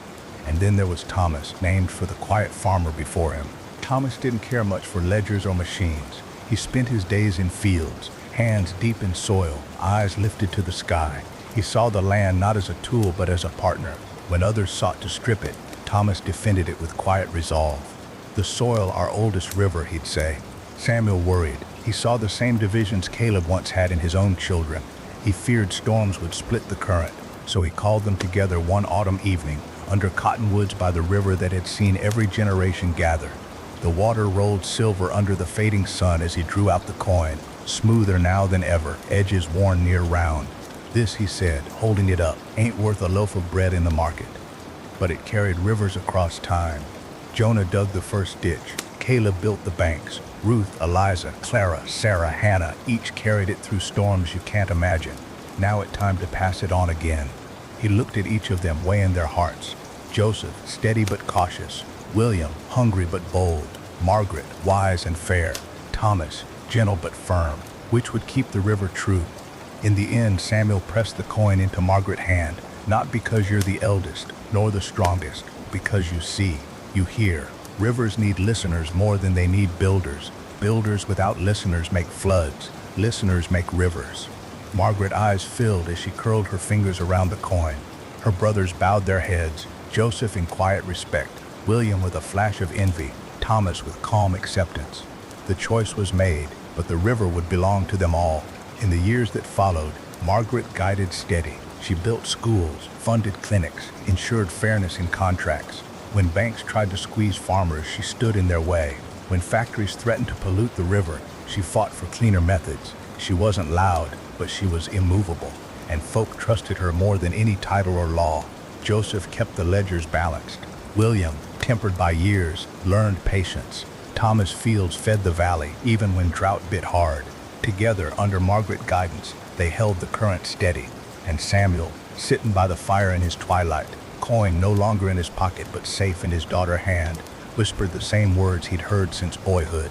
Don't chase storms, dig rivers. The fire crackled, the river hummed, and Samuel closed his eyes, knowing his work was done, his river tended, his legacy safe in the hands of those who would carry it forward.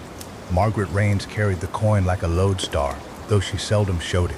She kept it tucked in a small locket, worn smooth by generations, warm as if it still held the fire of every palm that had gripped it before. When she felt doubt stir, she'd reach into her pocket, touch its weight, and hear the whisper of voices long gone. Jonah, Caleb, Ruth, Clara, Sarah, Hannah, Samuel. Don't chase storms, dig rivers. The valley she inherited was not the same one her forebears had tended. Trains rumbled through daily now, motor cars sped down new highways, and smoke from distant factories drifted on the horizon. Progress pressed like a storm cloud, heavy and insistent. Outsiders came with new temptations. Corporations offering to buy the river water rights, developers promising jobs if they could dam the current, mill owners eager to cut forests bare for lumber contracts. Margaret faced them all, not with bluster but with unmovable calm.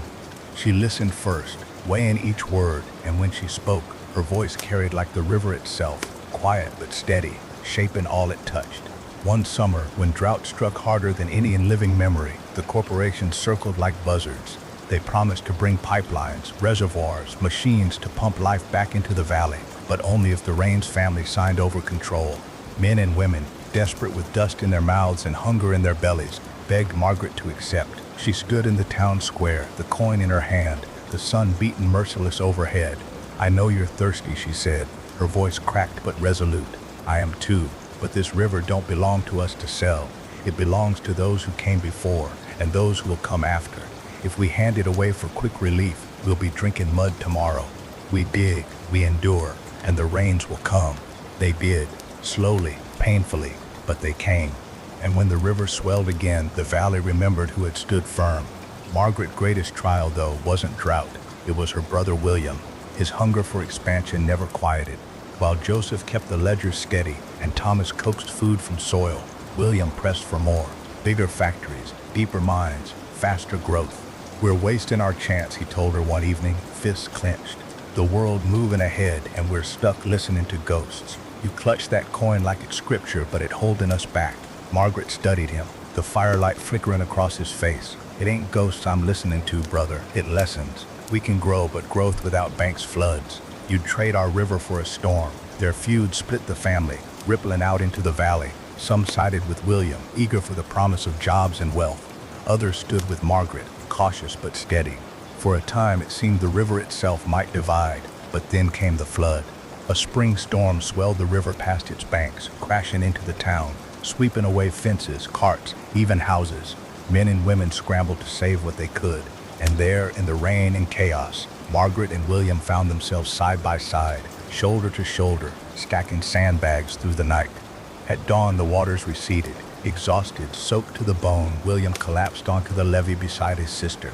He stared at the river, eyes wide with awe. It's stronger than us, he whispered, stronger than anything we build. Margaret laid a hand on his shoulder. That why we guide it, not fight it. That why we listen. From then on, William softened.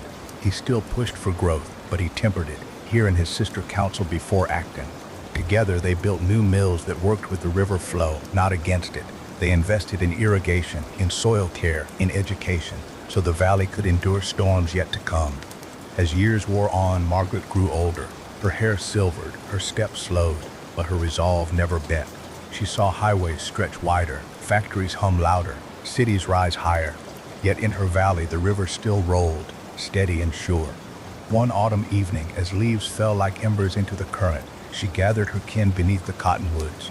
Children and grandchildren sat wide-eyed, same as she once had at Hannah Knee. Margaret held up the coin, its surface nearly blank now, its shine long gone but its meaning burning brighter than any fire. This coin has lived through drought and flood, war and famine, greed and mercy, she said, her voice soft but strong. It don't glitter, but it guides. It don't buy, but it teaches. Wealth ain't storms. Wealth is rivers. Don't chase storms. Dig rivers. She looked among them, weighing their hearts. At last, she pressed the coin into Thomas' son, Benjamin, a quiet boy, observant, who spent more time listening to the wind than speaking. I give it to you, she said. because you hear what others miss. Rivers whisper before they roar. If you can hear that, you'll guide them true. Benjamin clutched the coin, awed by its weight. The fire crackled, the river whispered, and Margaret smiled, knowing the current would flow long after her time. The storm of the world thundered on, but in that valley, the river rolled steady, as it always had, as it always would. Benjamin Raines was not a man who filled a room with his voice. He filled it with his silence. When folks gathered, he'd lean against a post or sit by the window, hands folded, eyes steady. He'd let others talk themselves empty, then he'd speak a single line that cut to the bone. Some mistook his quiet for shyness, but those who knew him understood. Benjamin was listening, always listening. He carried the coin the way a riverman carries a compass, not for its shine, for it had none left, but for its weight, its direction, its memory. He'd turn it in his palm at dawn, when the mist curled off the river, and at dusk, when the water glowed red with sunset. In its worn edges, he felt the press of generations whispering, "Don't chase storms, dig rivers." The valley was changing faster than even Margaret had feared. Electricity came first, strung on poles that cut across fields. Lights flickered in houses, buzzing faint in the night. Then highways spread like veins of asphalt, carrying cars faster than any wagon could dream. Radios hummed with voices from across the nation, and talk of television, pictures carried through the air, reached even the quiet valley. With change came storms. Outsiders arrived with plans to dam the river, to harness its power for cities downriver. They promised progress, jobs, wealth. Why let the water run idle, one engineer asked Benjamin, when it could light half the state? Benjamin listened, coin warm in his pocket. He thought of Jonah digging ditches, of Caleb refusing silver mines, of Ruth standing in town halls. Idle, he said finally, voice low but firm. This river fed generations. It ain't idle, it alive. You build your dam, you starve the valley. The fight stretched years, meetings in courthouse rooms, petitions signed, neighbors near torn apart by the lure of progress. Some called Benjamin stubborn, standing in the way of the future, but he held steady, never shouting, always listening, always answering with patience. In the end, the dam was built downriver, sparing the valley but changing the flow forever. It was a compromise, and Benjamin accepted it with a heavy heart. Another storm came with factories. The world, bruised by war and hungry for goods, demanded more. Investors offered to build plants along the valley edge, smokestacks tall as pines. Men hungered for work, for steady wages. Benjamin weighed it careful. He agreed to some, but only under rules. Waste must be treated, forests replanted, workers paid fair. It slowed the profit, but it kept the river clean, the soil rich. Faster ain't better if it kills the current, he told the factory men. Some laughed, some cursed, but they signed. Benjamin's true gift lay not in refusing storms, nor in embracing them, but in guiding them. He saw that the valley couldn't stay frozen in time, nor could it sell itself to progress outright. It had to bend, like a river bending around rock, flowing forward without breaking. His children grew in this new world. David, the eldest, loved machines, fixing radios, tinkering with engines. He saw promise in wires and circuits, in the hum of electricity. The river don't just flow in water anymore, he told his father. It flows in power, in signals, in voices. Benjamin listened, coin turning in his palm. Maybe so, he said, but power without banks floods worse than water. Remember that. His daughter Mary was different. She loved books, voices from centuries past, lessons carved in ink.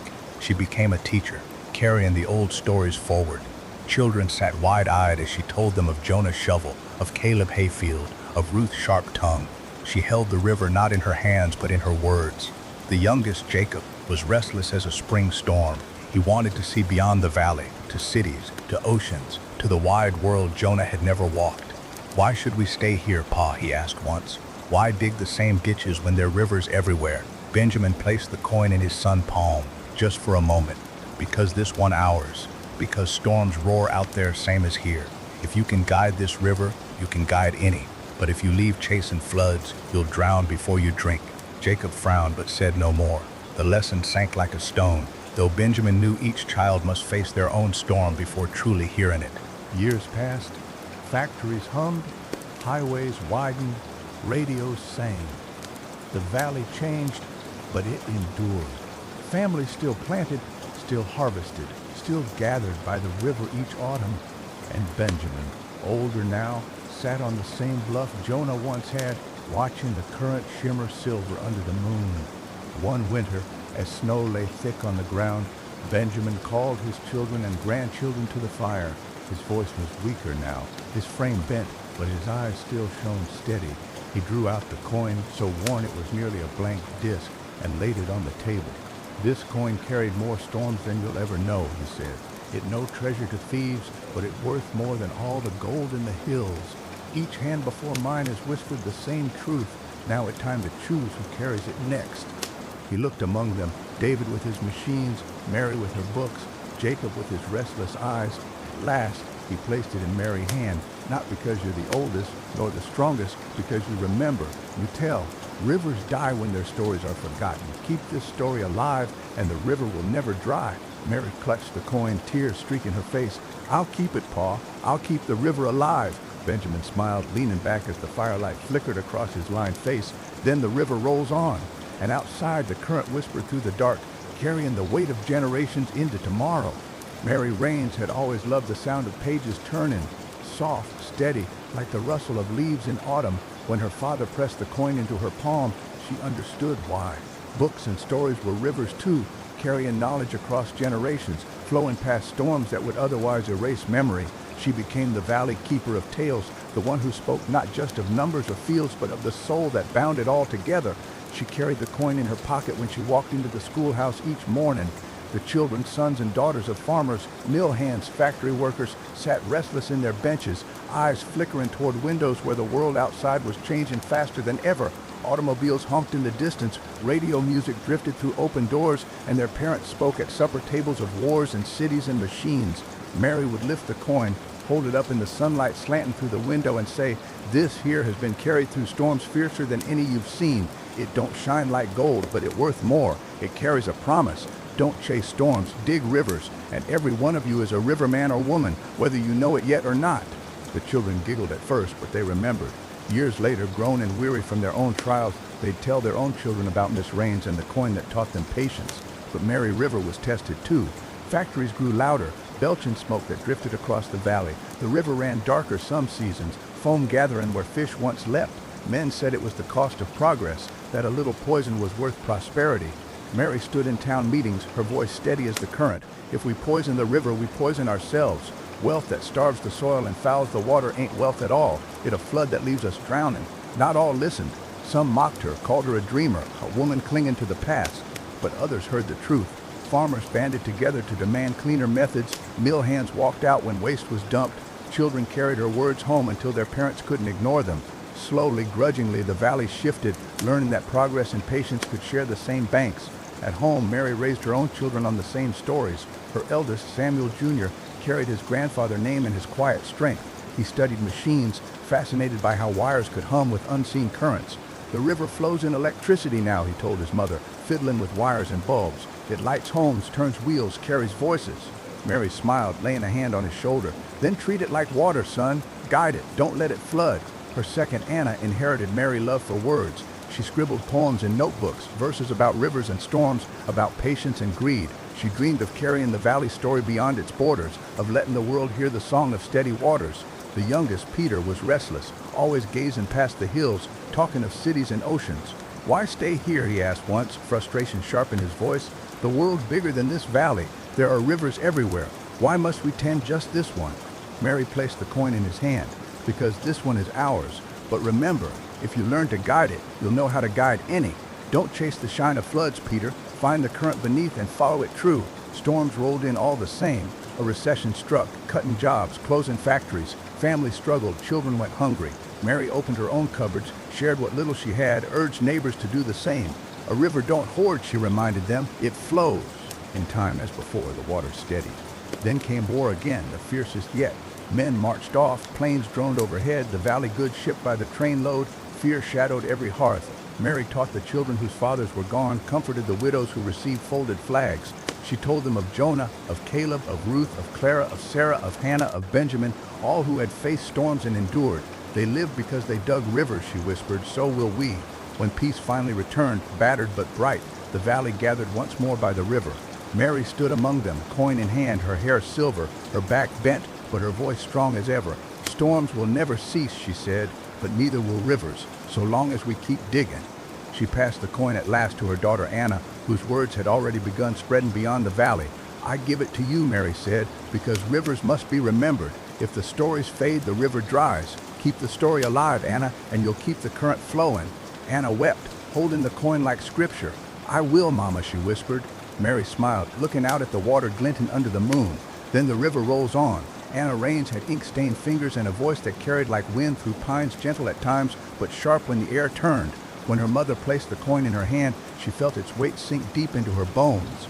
To Anna, the coin wasn't just silver. It was a story, worn smooth by time, a story that begged to be told and retold until no one could forget. Unlike her forebears, Anna wasn't bound to soil or ledgers or mills. Her river flowed in words. She wrote late into the night by lamplight, filling notebooks with tales of Jonah digging ditches, of Caleb refusing silver mines, of Ruth shaming crooked men, of Clara leading through war. She penned poems about patience, essays about mercy, stories about storms and rivers. At first they were just for her, but soon her words spilled out of the valley. The world beyond listened. Newspapers printed her columns, schools invited her to speak, and even cities far away echoed with the lessons of the rains. Wealth, she wrote once in a piece that spread wider than she ever dreamed, is not storms of gold nor floods of fortune. Wealth is rivers steady, guided, generous. Storms roar, rivers last. Her words stirred some, angered others. Industrialists mocked her as naive, saying rivers couldn't compete with floods of profit. Politicians quoted her when it suited them, then ignored her when it didn't. But to ordinary folk, farmers, workers, mothers, sons, her voice was water in dry times. Letters poured in, thanking her for reminding them that patience and fairness weren't relics, but lifeblood. Yet Anna knew rivers are tested most when they spread wide. Her fame drew storms. A corporation offered her wealth to endorse their projects, claiming they brought prosperity to valleys just like hers. The coin burned hot in her pocket as she read their proposal. She thought of her mother's steady eyes, of her father's silence, of every ancestor who had carried the same weight. She sent the contract back unsigned. "The river don't sell its soul," she wrote.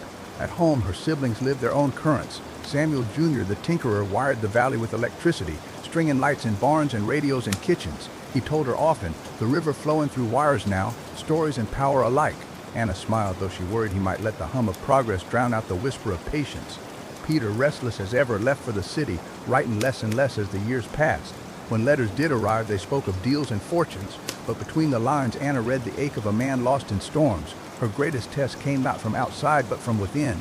A flood worse than any in memory struck one spring, rain pounding for weeks until the river burst its banks. Homes were swept away, crops ruined, lives lost. People turned to Anna, demanding answers. Words, they said, couldn't hold back water. For the first time she doubted. She stood on the levee, coin cold in her hand, asking herself if the old wisdom was enough. Then she remembered. Jonah digging ditches, Caleb refusing storms, Ruth standing in town halls, Clara guiding women through war, Sarah facing collapse, Hannah steering through depression, Benjamin compromising but never breaking, Mary speaking truth against poison. Each had faced storms, each had doubted, but each had dug on. So Anna dug, side by side with neighbors, hands blistered, skirts soaked, hair plastered to her face. She stacked sandbags, shoveled mud, pulled children from floodwater. She spoke not from pulpits but from riverbanks, saying through choked breath, "We will not be washed away. Dig, guide, hold." And they did. The flood receded, leaving scars but not ruin. Afterward, when the valley gathered to rebuild, Anna placed the coin on the table at the church hall. Its surface gleamed faint in the lantern light. "This has passed through storms you cannot fathom," she told them. "It reminds us storms roar, but rivers last. We endured again, and so long as we remember, we always will." The people cheered, not for her, but for the river that bound them all. Years later, gray streaking her hair, Anna gathered her own children and grandchildren. She told them the stories, as Mary had, as Hannah had, as Caleb once had under a rain-patterned roof. Her eldest son, Daniel, loved numbers. Her daughter, Clara, bore the patience of soil. The youngest, Elizabeth, wrote like her mother, scribbling in notebooks with ink-stained fingers. Anna held the coin, smooth as water-worn stone, and pressed it into Elizabeth's hand. "I give it to you," she said, "because you remember. Stories are banks, too. Without them, the river floods and dies. With them, it flows forever." Elizabeth wept, clutching the coin, knowing she now carried not just silver, but the current of centuries. Anna leaned back, eyes on the river glinting in moonlight. "Then the river lives on," she whispered. And outside, steady as ever, the water rolled, whispering through reeds and stone, carrying the voices of all who had dug, tended, and passed it forward. Elizabeth Raines grew up with ink on her hands and the coin in her pocket. It never left her, not even when she slept. Sometimes she'd wake in the night, press her fingers against its worn face, and imagine the hands that had clutched it before hers, Jonah rough and scarred from the trail, Caleb calloused from shovel and plow, Ruth firm from writing contracts, Clara cracked from soil, Sarah blistered from labor, Hannah steady from patience, Benjamin quiet from thought, Mary gentle from teaching, Anna stained from ink. Each had whispered the same truth into its silver: don't chase storms, dig rivers. But Elizabeth whirl roared louder than any storm her kin had known. Machines no longer just churned grain or milled lumber, they thought, calculated hum with voices carried through wires. Cities sprawled like oceans of light drowning the stars. Cars became faster, planes louder, rockets clawed the heavens. And in all that noise, Elizabeth feared the river whisper would be drowned out. She chose her weapon the way Jonah had chosen his shovel. Words. She became a journalist, her pen cutting through lies, her stories reminding readers of roots, of patience, of rivers. She wrote of her valley, describing how it endured through storms by digging steady, by refusing to sell its soul. Her words spread, carried in papers, magazines, even broadcast on radios. Some laughed, calling her quaint old-fashioned, but others listened. In faraway cities where floods of greed left people broken, her words sounded like water in a desert. Her greatest storm came when a corporation sought to buy the valley whole. They came with contracts thicker than Bibles, promising jobs, factories, highways, wealth. Sell us the water rights, the soil, the timber, they said. We'll make this place shine like the cities. Why cling to the past? Elizabeth stood in the courthouse, coin warm in her palm, her voice clear. Because the past teaches us storms pass. Because the river ain't ours to sell, it's ours to tend. And if we sign this away, what will your factories feed when the soil gone, when the river runs dry? Progress that devours its roots is just another storm. The battle raged for years. Lawsuits, campaigns, neighbors divided. She lost sleep, lost friends, nearly lost faith. But she never let go of the coin. In the end, the corporation pulled back, beaten not by wealth or force, but by patience, by steady resistance, by the quiet river that refused to die. Her children watched all this. Daniel, her eldest, grew fascinated with machines, speaking of computers that could one day outthink men. Clara, named for her great-grandmother, loved the soil, experimenting with new ways to farm without stripping the land. And the youngest, Ruth, sharp-eyed, fiery, spoke in meetings with a voice that made men twice her age fall silent. Elizabeth worried for Daniel. His eyes gleamed like floodwater whenever new inventions came. These machines can guide rivers, he told her once. She laid the coin in his palm, letting him feel its smoothness. Machines may guide, she said, but only if men guide them first. Never let the current outrun the banks. Clara became her anchor, teaching neighbors to plant with patience, showing children that soil was not something to be conquered but to be cared for. Elizabeth saw in her the same steadiness that had carried the valley through famine and war. Ruth, though, carried fire. She spoke at rallies, wrote speeches, fought fiercely against injustice. The river needs protecting, she'd say, eyes flashing. It needs fighters, not just farmers and teachers. Elizabeth loved her passion but feared her rage might tear banks instead of building them. She reminded her often, fire clears fields, child, but it can burn crops too. Learn when to flame and when to flow. Storms still came, economic downturns, political upheaval, floods and droughts. Each tested the valley, each tested Elizabeth. Yet each time she clutched the coin, heard the whispers and remembered, storms roar but rivers last. When her hair turned silver and her hands shook with age, she gathered her children beneath the cottonwoods, same as all rains before her. The river murmured steady in the dusk, fire crackled, faces glowed in its light. Elizabeth drew out the coin, smoother than any stone in the stream, and laid it on the table. This coin has no shine left, she said, but it carries a shine brighter than gold. It's the shine of memory, of storms endured, of rivers dug. I give it now to Ruth, not because you're oldest, nor because you're wisest, because you fight. The river needs fighters too, but remember, child, fight to guide, not to flood. Ruth clutched the coin, her fiery eyes softening. I'll carry it, Mama. I'll fight for the river. Elizabeth smiled, leaning back, her work done. Then the river lives. And outside, the water whispered the same song it had sung since Jonah first bent to dig, steady and eternal. Don't chase storms, dig rivers. Ruth Raines carried the coin like a spark in her chest. Unlike her mother Elizabeth, who wrote with quiet conviction, Ruth was fire. She spoke in town halls, stood on courthouse steps, marched at the front of crowds with her voice ringing above the rest. The valley had never seen a Raines like her, sharp, fearless, unwilling to bend when she believed the river was at stake. The times called for fire. Industry had grown louder, smokestacks rising like blackened trees on the horizon. Highways cut deeper through the hills, carrying not just cars but noise, pollution, greed. Outsiders spoke of progress, of growth, of profits. Ruth spoke of rivers.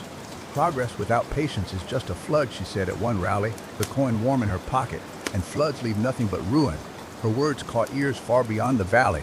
Newspapers printed her speeches. Radios carried her voice. Soon she was invited to cities, standing before lawmakers, lobbyists, leaders. She told them the same story her kin had whispered by firelight for generations. Jonah digging ditches, Caleb refusing quick gold, Ruth the elder demanding fairness, Clara guiding through war, Sarah facing collapse, Hannah leading through depression, Benjamin holding against the dam, Mary teaching, Anna writing, Elizabeth standing firm. This coin, she'd say, holding it high, has survived storms for over a century, not because it shines, but because it reminds us. Don't chase storms, dig rivers. But fire draws storms too. Corporations painted her a radical, a threat to prosperity. Some valley folk grew restless, tired of her refusing deals that promised jobs. Even her own kin questioned her. Daniel, her brother, argued that factories could bring wealth if guided right. Clara, her sister, warned that too much fight might scorch the soil she worked so hard to protect. One night, after a bitter town meeting, Ruth sat alone by the river, the coin hot in her fist.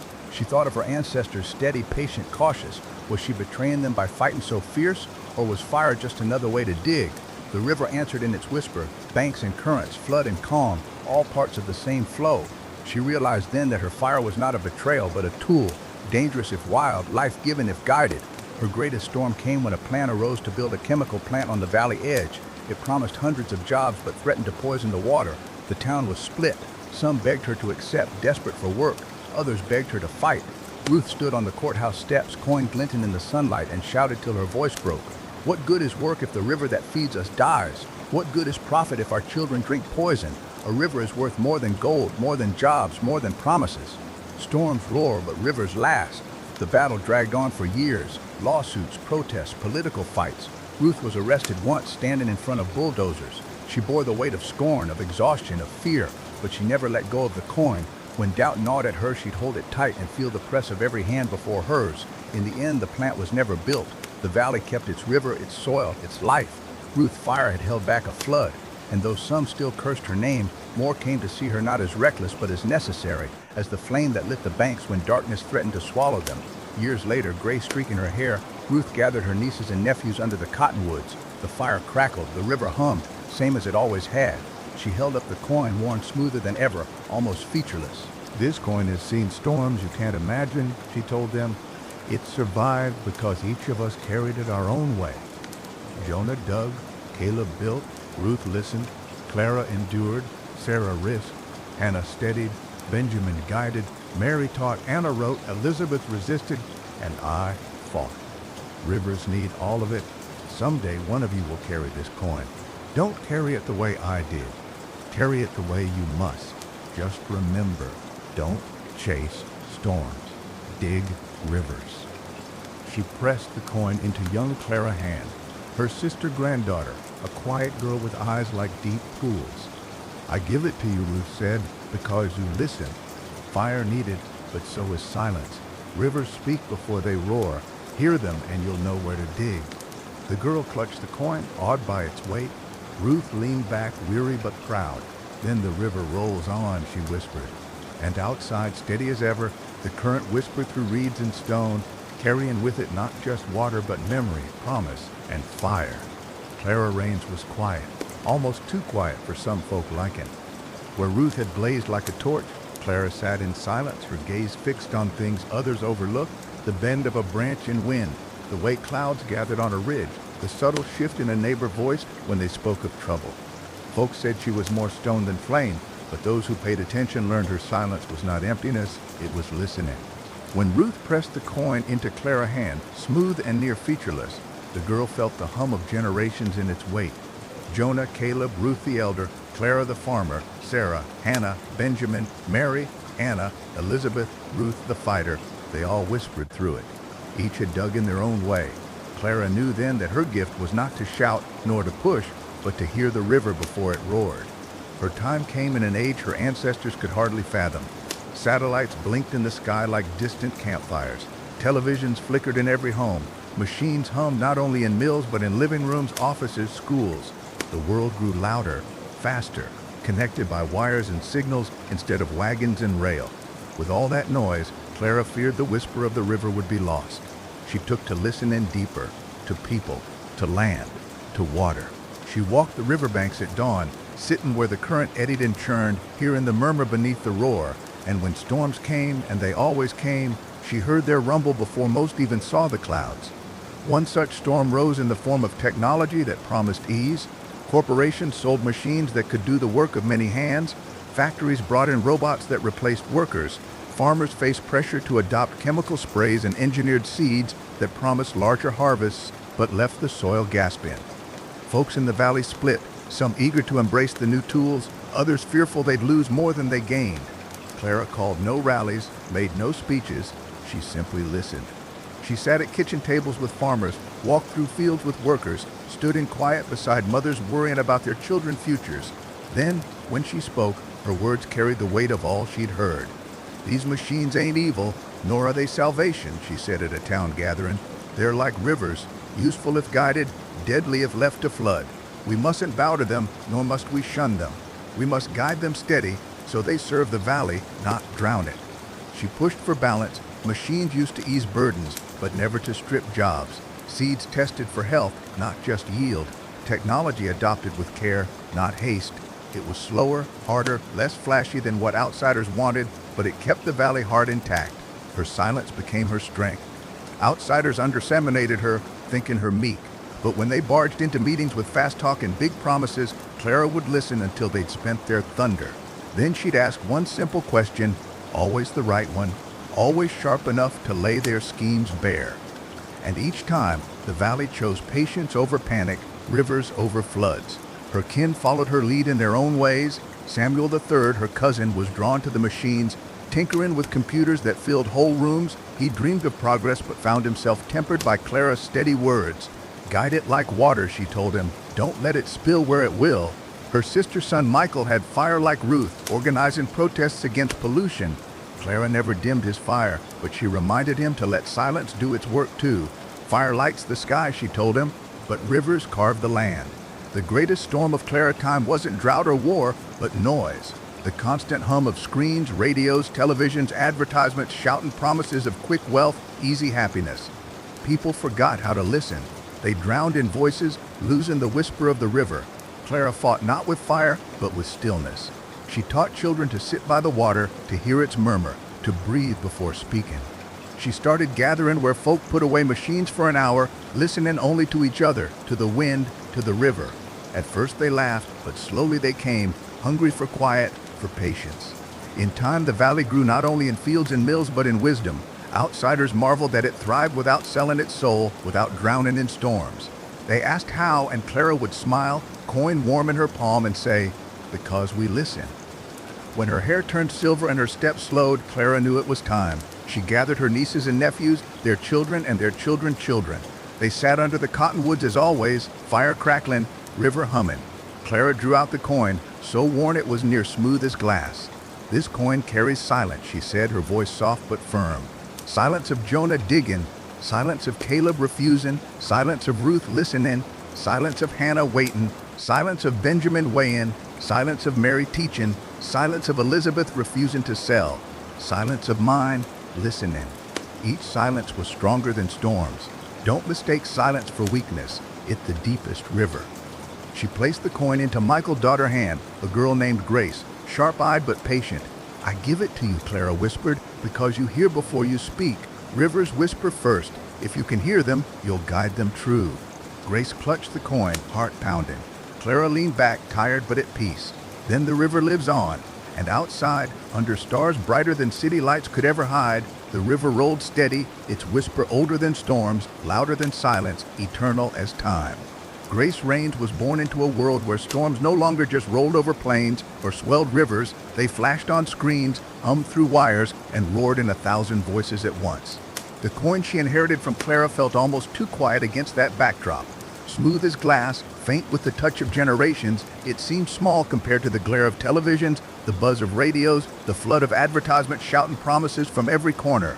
But Grace, like Clara before her, had ears sharper than most. She could hear a lie behind a smile, a tremble behind a boast. While others drowned in the noise, she listened for the river beneath it. She grew up watching neighbors lean into new machines, telephones, televisions, computers that filled whole rooms with hums and blinking lights. Information came faster than rain, floods of numbers and words spilling across desks, streets, and minds. Some called it progress, others called it chaos. Grace called it a storm. Her gift was discernment. She worked as a librarian of all things, a keeper of stories in a time when people thought books too slow, but she believed books were like rivers, quiet, patient, flowing steady through time. while screens flashed like lightning, bright, loud, and gone in a blink. Children gathered in her library where she'd tell them stories of Jonah, Caleb, Ruth, Clara, Sarah, Hannah, Benjamin, Mary, Anna, Elizabeth, Ruth the fighter, Clara the listener. She'd hold up the coin, smooth and dull, and say, "This don't shine, but it outlives storms brighter than any screen. Don't be fooled by thunder. Listen for the river." Her storm came when corporations wanted to digitize the valley records, land deeds, water rights, school funds, putting them in systems no farmer could understand. They promised efficiency, speed, security. But Grace heard the undercurrent. She heard neighbors whispering fears of losing their land to contracts they couldn't read, of being drowned by rules written in language not their own. So Grace stood in town halls, quiet until the noise burned out, then raising her voice with the calm of stone. If we hand our river to machines we don't guide, it won't be ours anymore. Progress ain't evil, but it must be led. If we can't read the currents, we'll drown in them. Her fight wasn't with fists or fire, but with knowledge. She taught neighbors to read contracts, to understand systems, to guide machines instead of bowing to them. She opened night classes where mill workers and farmers sat beside their children, learning words and numbers they'd never thought they'd need. This, she'd tell them, pressing the coin into a student hand for courage isn't about papers, it's about rivers. You must learn to guide them, or someone else will. Slowly, the valley adapted. Computers came, but guided by steady hands, not by greedy storms. Land stayed in valley families, schools thrived, records were kept safe. Outsiders shook their heads, wondering how such a quiet woman had held back their flood. Grace only smiled, coin warm in her palm. "Because I listened," she said. Her children grew in this world of screens and signals. Nathan, her eldest, loved technology, dreaming of networks that could link the valley to the world. "The river flows in data now, Mama," he said. "It's faster than anything before." Grace nodded but warned, "Data without banks floods worse than rain. Remember the river." Her daughter Ruth, named after her fiery aunt, had a sharp tongue and a sharper will. She fought in debates, marched for causes, challenged every assumption. Grace admired her but reminded her often, "Fire clears fields, but it must be watched, or it'll burn the crop with the weeds." The youngest, Leah, was quiet, contemplative, drawn to poetry and music.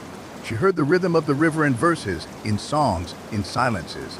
Grace saw in her the same stillness that had lived in Clara. Storms of information only grew louder. Scandals flashed across televisions. Lies spread faster than truth. Greed wrapped itself in new clothes. Grace fought not by shouting over the storm, but by helping people hear through it. "Listen," she'd whisper, laying the coin in a student hand. "Storms roar, rivers whisper. Which will you follow?"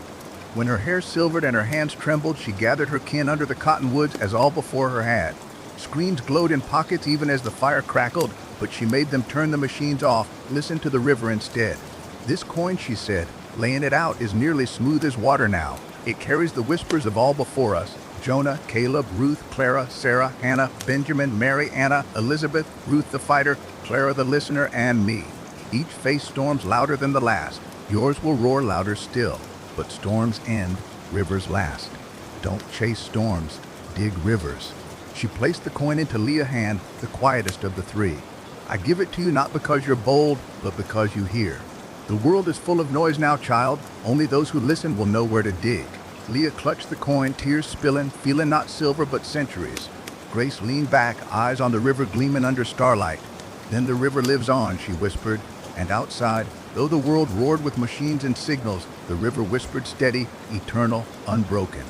Leah Raines had always been the quietest of her mother's children, but in her silence she carried a song. She found rhythm in the drip of rain against window panes, in the sigh of wind through cottonwoods, in the murmur of the river itself. To Leah, the world was poetry, even when it roared. And when Grace pressed the coin into her hand beneath the cottonwoods, Leah felt the rhythm of centuries thrumming through it. Jonah shovel, Caleb patience, Ruth fire, Clara soil, Sarah gamble, Hannah calm, Benjamin compromise, Mary lessons, Anna words, Elizabeth refusal, Ruth battle, Clara listening, Grace discernment. Each voice was part of the same song, whispering through the smooth silver, "Don't chase storms, dig rivers."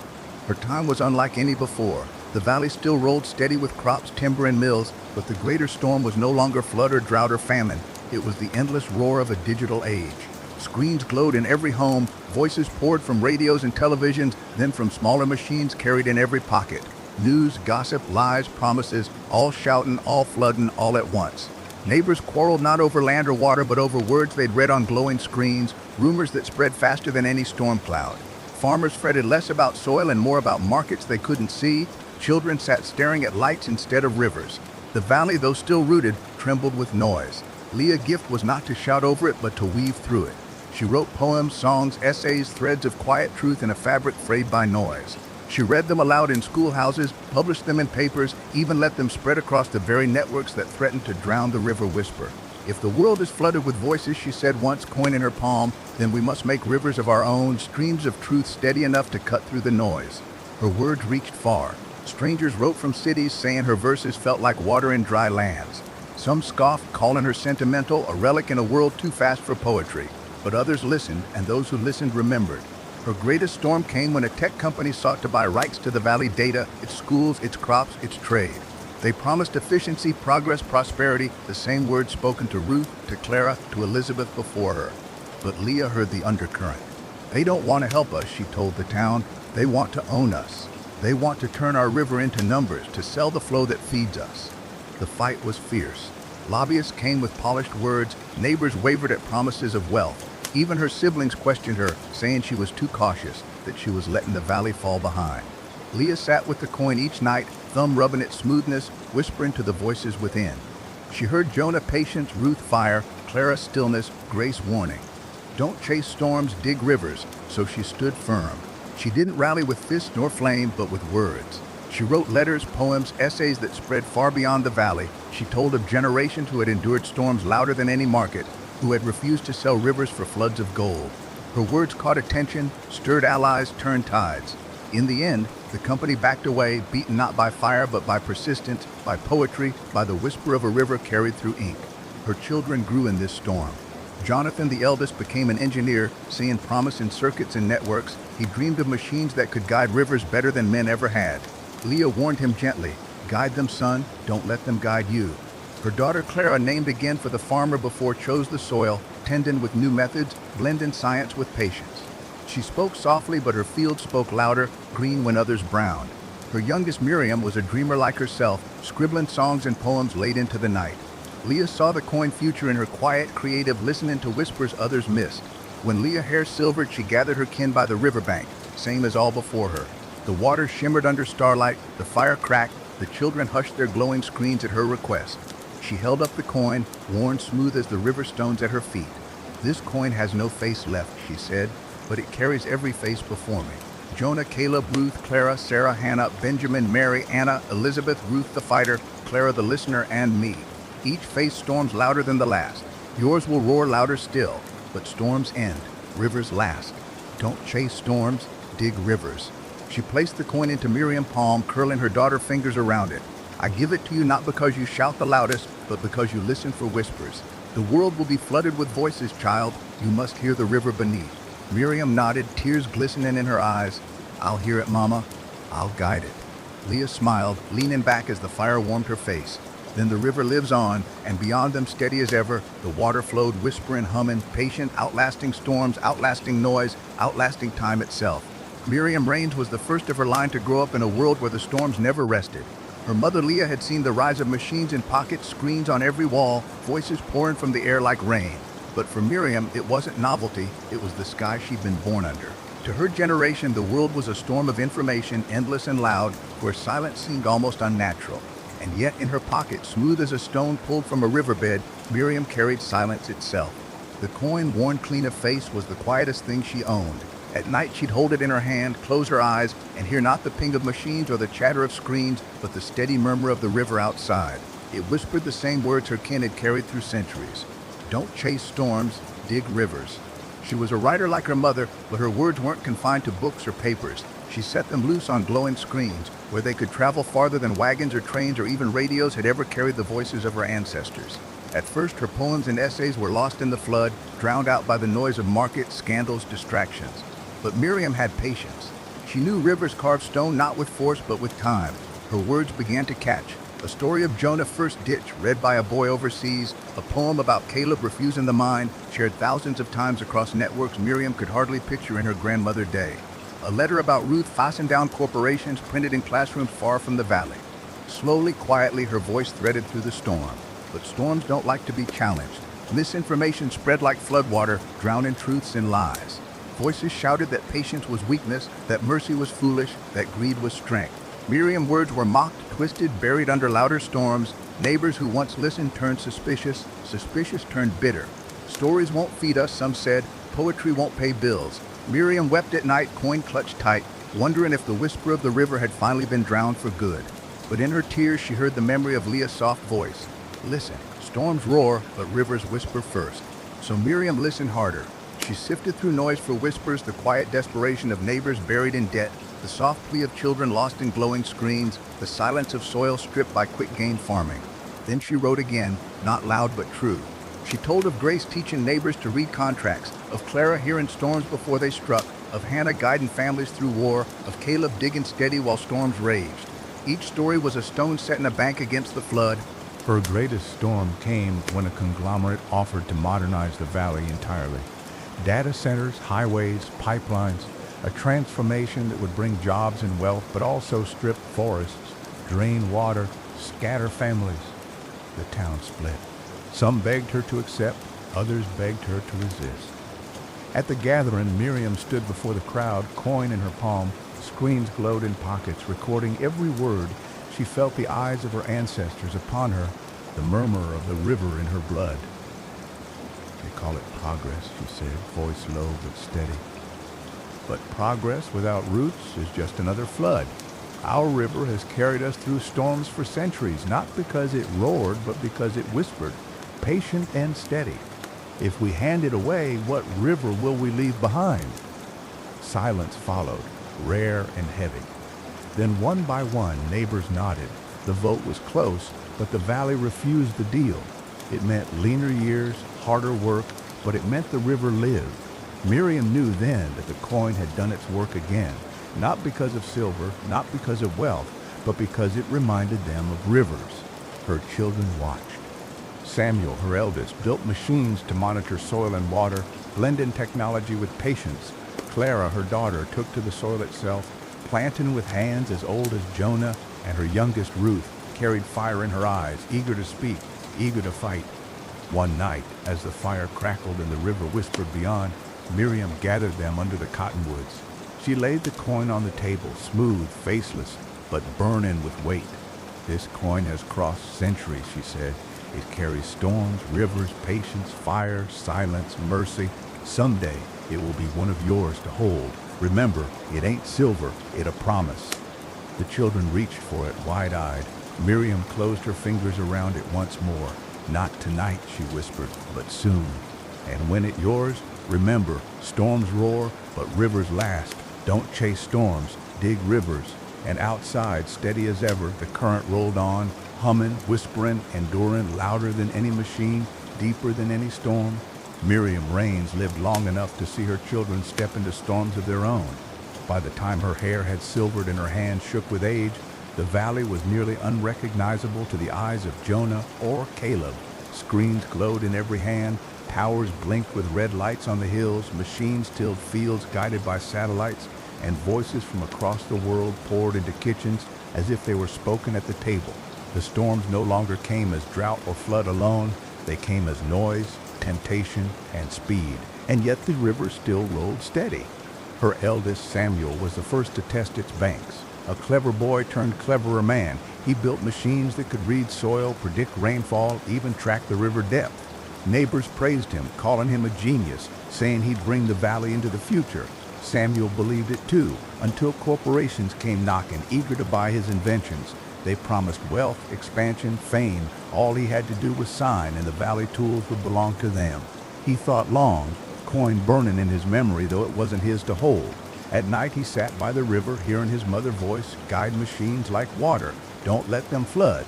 In the end, he refused the contracts. Instead, he shared his inventions freely with neighbors, keeping the river tools in valley hands. Some called him a fool for turning down riches, but when the soil stayed rich and the crops fed all, Samuel knew he dug true. Clara, Miriam's middle child, was drawn not to machines but to earth itself. She planted fields with care, refusing quick sprays and engineered seeds that promised more but stripped the land bare. Others mocked her old ways, but when their fields withered and hers grew green, they came asking for her methods.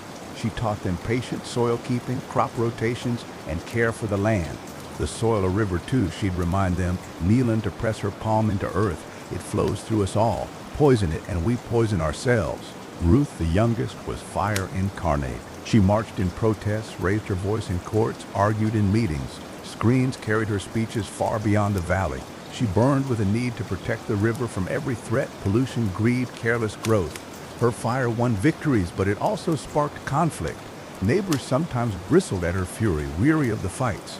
Miriam worried, as her mother once had for another Ruth, that fire left unchecked could scorch banks as easily as it defended them. Yet she also knew rivers sometimes needed flame to light the way. One summer brought the fiercest storm yet. Developers proposed building a massive complex, hotels, malls, highways that would turn the valley into a hub for tourists. The promise was wealth beyond imagination, jobs for all, roads paved smooth, lights bright as cities. But at the cost of forests felled, fields paved, rivers diverted, the town was split. Half begged for the deal, weary of working soil, half begged against it, fearing the death of their way of life. Miriam was too frail to lead the fight, but her children gathered around her as storms brewed. She laid the coin on the table, smooth as glass, gleaming faint in the firelight. "This coin has outlasted every storm," she whispered, "but it only does so because each of us carried it true. Now it's your turn." Samuel spoke first. "We can modernize without selling out. My machines can help us grow smarter, not bigger." Clara shook her head. "You can't grow concrete into wheat. Once the soil gone, it gone." Ruth's eyes burned. "We fight them, we shout till they listen. If we let them take one root, they'll take the tree." Miriam listened, coin in her palm. At last, she pressed it into Clara's hand. "I give it to you, child, not because you're loudest nor cleverest, but because you hear the soil. Rivers feed us, but only if banks hold. Protect the land and you protect the river." Clara wept, clutching the coin. Samuel nodded. Ruth bristled but yielded. Together the three stood before the town. Clara spoke calm, Samuel spoke reason, Ruth spoke fire. And though the developers thundered with promises, the valley refused. The deal died. The river lived. Miriam passed soon after, laid to rest under cottonwoods where her mother once had told her stories. But before her last breath, she smiled, hearing the murmur outside. "The river rolls on," she whispered, and it did, through Samuel machines, through Clara soil, through Ruth fire, through the coin pressed into yet another hand. Clara Rains held the coin as if it were a seed pressed into her palm. Smooth, faceless, worn by the touch of centuries, it carried the weight of all who had held it before her. She felt Jonah sweat in its grooves, Caleb calloused patience, Ruth sharp defiance, Clara the elder quiet endurance, Sarah gamble, Hannah steadiness, Benjamin compromise, Mary lessons, Anna words, Elizabeth refusals, Ruth fire, Grace discernment, Leah poetry, Miriam clarity. All of them whispered through the silver. "Don't chase storms, dig rivers." Her charge was the soil. More than machines, more than noise, more than fire, Clara believed the earth itself was the river root. She walked fields at dawn, fingers brushing wheat tips heavy with dew, toes pressing the ground to feel its strength. When neighbors asked what wealth was, she bent down, scooped a handful of soil, and let it crumble slow through her fingers. This, she'd say, is wealth. Gold feeds greed, soil feeds life. Her storm came quick. With the developers beaten back once, others circled again, slicker, smoother, learning to dress their greed as kindness. They offered partnerships instead of buyouts, community centers in exchange for land, schools in exchange for forests, promises of sustainability written in contracts thicker than Bibles. "We only want to help," they said, suits shining, smiles practiced. But Clara listened longer than they spoke. She heard the hollow in their words. She felt the tug of soil in her hand, and when they finished, she laid the coin on the table between them. "This coin ain't worth a loaf of bread to you," she said, "but it's worth more than your contracts to me. We don't sell rivers, we don't trade soil, we dig, and we endure." The companies left empty-handed. Some neighbors grumbled, saying Clara's stubbornness cost them jobs, ease, comfort. She bore their anger quiet, her eyes fixed on the fields, and when harvest came rich while nearby lands paved themselves to dust, her neighbors understood. Patience again had outlasted storms. Her children grew in her steadiness. Thomas, the eldest, loved machines like his Uncle Samuel. He built sensors, drones, systems that mapped fields with precision. But Clara reminded him often, numbers tell you when the soil is hungry, but only hands can feed it. Her daughter Hannah bore her grandmother calm. She studied law, challenging corporations in courts, protecting the valley rights with words sharper than plows, and her youngest, Caleb, named after the one who first refused quick gold, was a dreamer. He wrote songs about rivers, poems about soil, stories about storms. Clara smiled at his verses, seeing Jonah campfire tales reborn in ink and melody. The fiercest storm of Clara time came not from drought, nor flood, nor war, but from within exhaustion.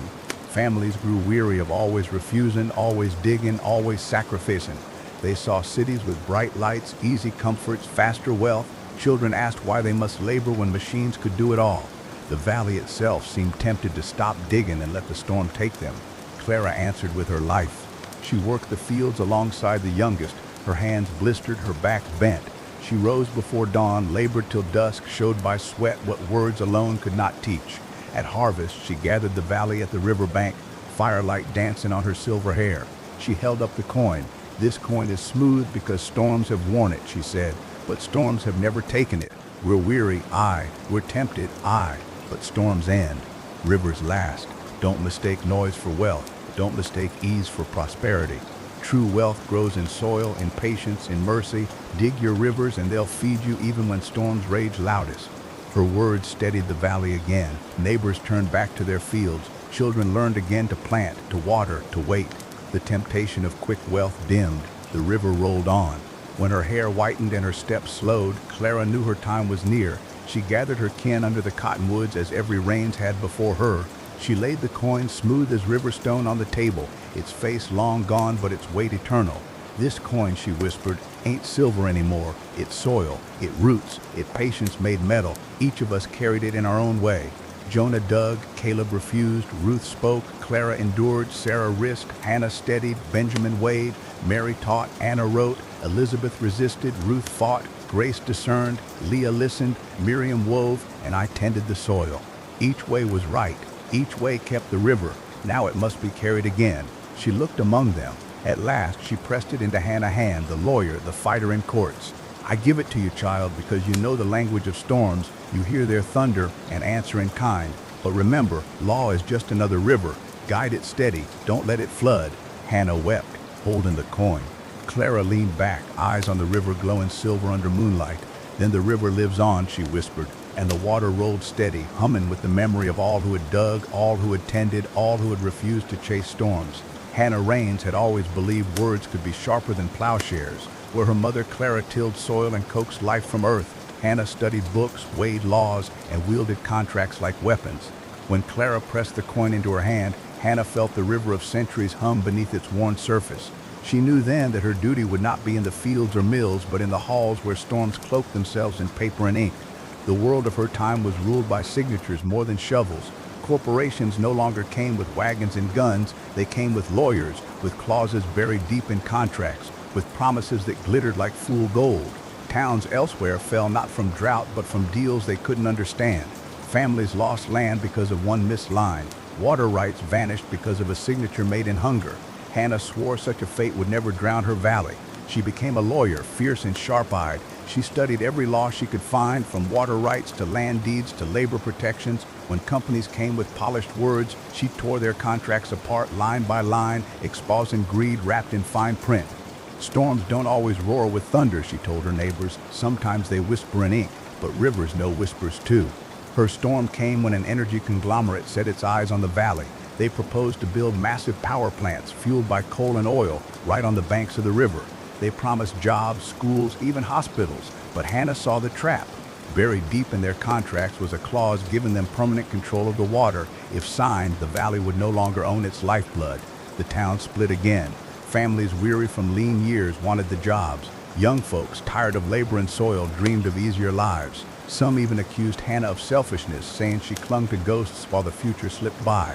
Hannah listened, coin warm in her palm. Then she spoke, her voice steady as the current. "I know you're tired. I know the storm roars sweet promises. But listen close. If we give them this river, we give them our soul. Storms roar, rivers last. Let not trade eternity for coin that'll vanish by next winter." She fought in court for months, challenging contracts, exposing lies. She worked day and night, her health fraying, her voice growing hoarse, but she never bent. Finally, the court ruled in the valley favor. The conglomerate packed up its promises and left. The victory came at a cost. Hannah returned home weak, her hair streaked with gray before its time. Yet she smiled, coin warm in her hand. "The river rolls still," she whispered, sitting by its banks. Her children grew watching her fight. Matthew, her eldest, admired her fire but leaned toward diplomacy. Maybe storms don't always need fighting, he told her once. Sometimes you can guide them like water. Hannah nodded, though she warned him never to forget Storm's hunger. Her daughter Ruth, named for the fighter before, burned with the same fury. She studied law as well, but with sharper edges, less patience. Hannah worried that her fire might scorch the very soil she sought to protect. And her youngest, Elias, was quiet, contemplative, drawn to stories more than laws. He sat by the river, writing in notebooks, sketching banks, listening to whispers. Hannah saw in him a reflection of Leah and Miriam, poets who wove rivers into words. Years passed, storms rose and fell. Hannah won some battles, lost others, but always carried the coin as a compass. She told her children the stories at night, voices of ancestors echoing through firelight. When her hair turned fully silver and her hands trembled with age, she gathered them under the cottonwoods, same as always. This coin, she said, laying it down, has crossed storms of ink, storms of greed, storms louder than thunder. Each of us fought in our own way. Jonah dug, Caleb refused, Ruth spoke, Clara listened, Sarah risked, Hannah steadied, Benjamin weighed, Mary taught, Anna wrote, Elizabeth resisted, Ruth fought, Grace discerned, Leah wove, Miriam warned, Clara tended, and I have fought in courts. Each kept the river. Now it's time to pass it on. She looked among them, weighing their hearts. At last, she placed the coin in Elias' hand, the quietest of the three. I give it to you, she whispered, because rivers need voices that whisper truer than storms roar. Fire and law will have their place, but stories outlast both. Remember the river, child, write it so no one forgets. Elias clutched the coin, tears falling on its smooth face. I'll keep it, Mama. I'll keep the river alive. Hannah leaned back, weary but smiling. Then the river lives on, and outside, steady as ever, the current rolled beneath the moon, whispering the same truth it had since Jonah shovel-cut the first ditch. Don't chase storms, dig rivers. Elias Rains was quiet in the way a river is quiet, always moving, always speaking, but in tones too low for most to notice. While his brother Matthew debated and his sister Ruth thundered in courts, Elias sat by the river with a notebook balanced on his knee, pen scratching long into the dusk. The coin, worn smooth as glass, rested heavy in his pocket. It had passed through more hands than he could name, but in his it seemed almost to hum, reminding him that his task was not to build nor fight, but to remember. His world was a chorus of voices, each louder than the last. Screens blinked in every home, on every corner, in every pocket. News poured faster than rivers, but most of it was poison, churned out quick and shallow, vanishing before dawn. Rumors became truths, lies became law, all because storms shouted louder than whispers. Elias had no taste for storms. He carried ink instead of fire, patience instead of steel. At first, people mocked him. What good are stories when contracts take land, when pollution chokes rivers, when corporations promise jobs, they asked. Elias only smiled, coin warm in his palm, and answered soft. Stories are the banks. Without them, the river floods. So he wrote. He wrote poems of the valley soil, of wheat bending in the wind, of rivers murmuring steady beneath storms. He wrote histories of Jonah digging ditches, of Caleb refusing silver, of Ruth demanding fairness, of Clara guiding through famine, of Hannah steering through war, of Elizabeth refusing to sell, of Ruth fighting with fire, of Grace discerning, of Leah listening, of Miriam speaking quiet truths. He wrote not for profit, not for fame, but because he believed rivers must be remembered or they dry. His words spread. At first, just through valley schools, then to papers in nearby towns, then across wires, across networks, across oceans. Farmers in foreign lands read of Jonah's shovel and wept, seeing their own lives mirrored. Teachers quoted him. Preachers wove his verses into sermons. Children memorized his poems the way they once memorized hymns. But storms noticed too. Voices mocked him as naive, as sentimental, as weak. Corporations accused him of hindering progress. Politicians called him outdated, out of step with a world that valued speed over patience. Some nights he doubted, sitting alone by the river, coin pressed to his brow. Am I foolish, ancestors, he whispered. Am I fighting storms with paper boats? The river whispered back, same as it always had. Storms roar, rivers last. His fiercest storm came when a global media company offered him wealth beyond imagination to sell his stories, to let them own the rights to his family tale. They promised to spread it wider than he could dream, but in their contracts, Elias saw the same old hunger. They would strip the soul from the story, twist it to sell, turn the river into a spectacle. He met them with the coin in hand. This story ain't mine to sell, he said. It belongs to the river, to the soil, to the children yet unborn. If you want to carry it, you carry it free, the way water flows. They left with curses and threats, but Elias felt peace. His children watched all this. Matthew banded with Sekirabak. Look, I'm looking like what they like together for. Name stop talking. See, that is being child. Because you know the language of the storms. You hear their thunder and answer in time. But remember, long is just another river. Guide it steady, don't let it flood. Hannah wept, holding the coin. Clara leaned back, eyes on the river glowing silver under moonlight. Then the river lives on, she whispered, and the water rolled steady, humming with the memory of all who had dug, all who had tended, all who had refused to chase storms. Hannah Raines had always believed words could be sharper than plowshares. Where her mother Clara tilled soil and coaxed life from earth, Hannah studied books, weighed laws, and wielded contracts like weapons. When Clara pressed the coin into her hand, Hannah felt the river of centuries hum beneath its worn surface. She knew then that her duty would not be in the fields or mills, but in the halls where storms cloaked themselves in paper and ink. The world of her time was ruled by signatures more than shovels. Corporations no longer came with wagons and guns. They came with lawyers, with clauses buried deep in contracts, with promises that glittered like fool gold. Towns elsewhere fell not from drought, but from deals they couldn't understand. Families lost land because of one missed line. Water rights vanished because of a signature made in hunger. Hannah swore such a fate would never drown her valley. She became a lawyer, fierce and sharp-eyed. She studied every law she could find, from water rights to land deeds to labor protections. When companies came with polished words, she tore their contracts apart line by line, exposing greed wrapped in fine print. Storms don't always roar with thunder, she told her neighbors. Sometimes they whisper in ink, but rivers know whispers too. Her storm came when an energy conglomerate set its eyes on the valley. They proposed to build massive power plants fueled by coal and oil right on the banks of the river. They promised jobs, schools, even hospitals. But Hannah saw the trap. Buried deep in their contracts was a clause giving them permanent control of the water. If signed, the valley would no longer own its lifeblood. The town split again. Families weary from lean years wanted the jobs. Young folks, tired of labor and soil, dreamed of easier lives. Some even accused Hannah of selfishness, saying she clung to ghosts while the future slipped by. Hannah listened, coin warm in her palm. Then she spoke, her voice steady as the current.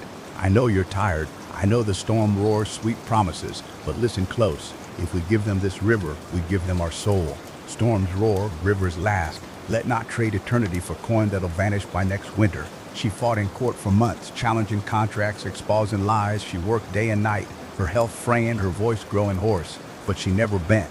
Finally, the court ruled in the valley favor. The conglomerate packed up its promises and left. The victory came at a cost. Hannah returned home weak, her hair streaked with gray before its time.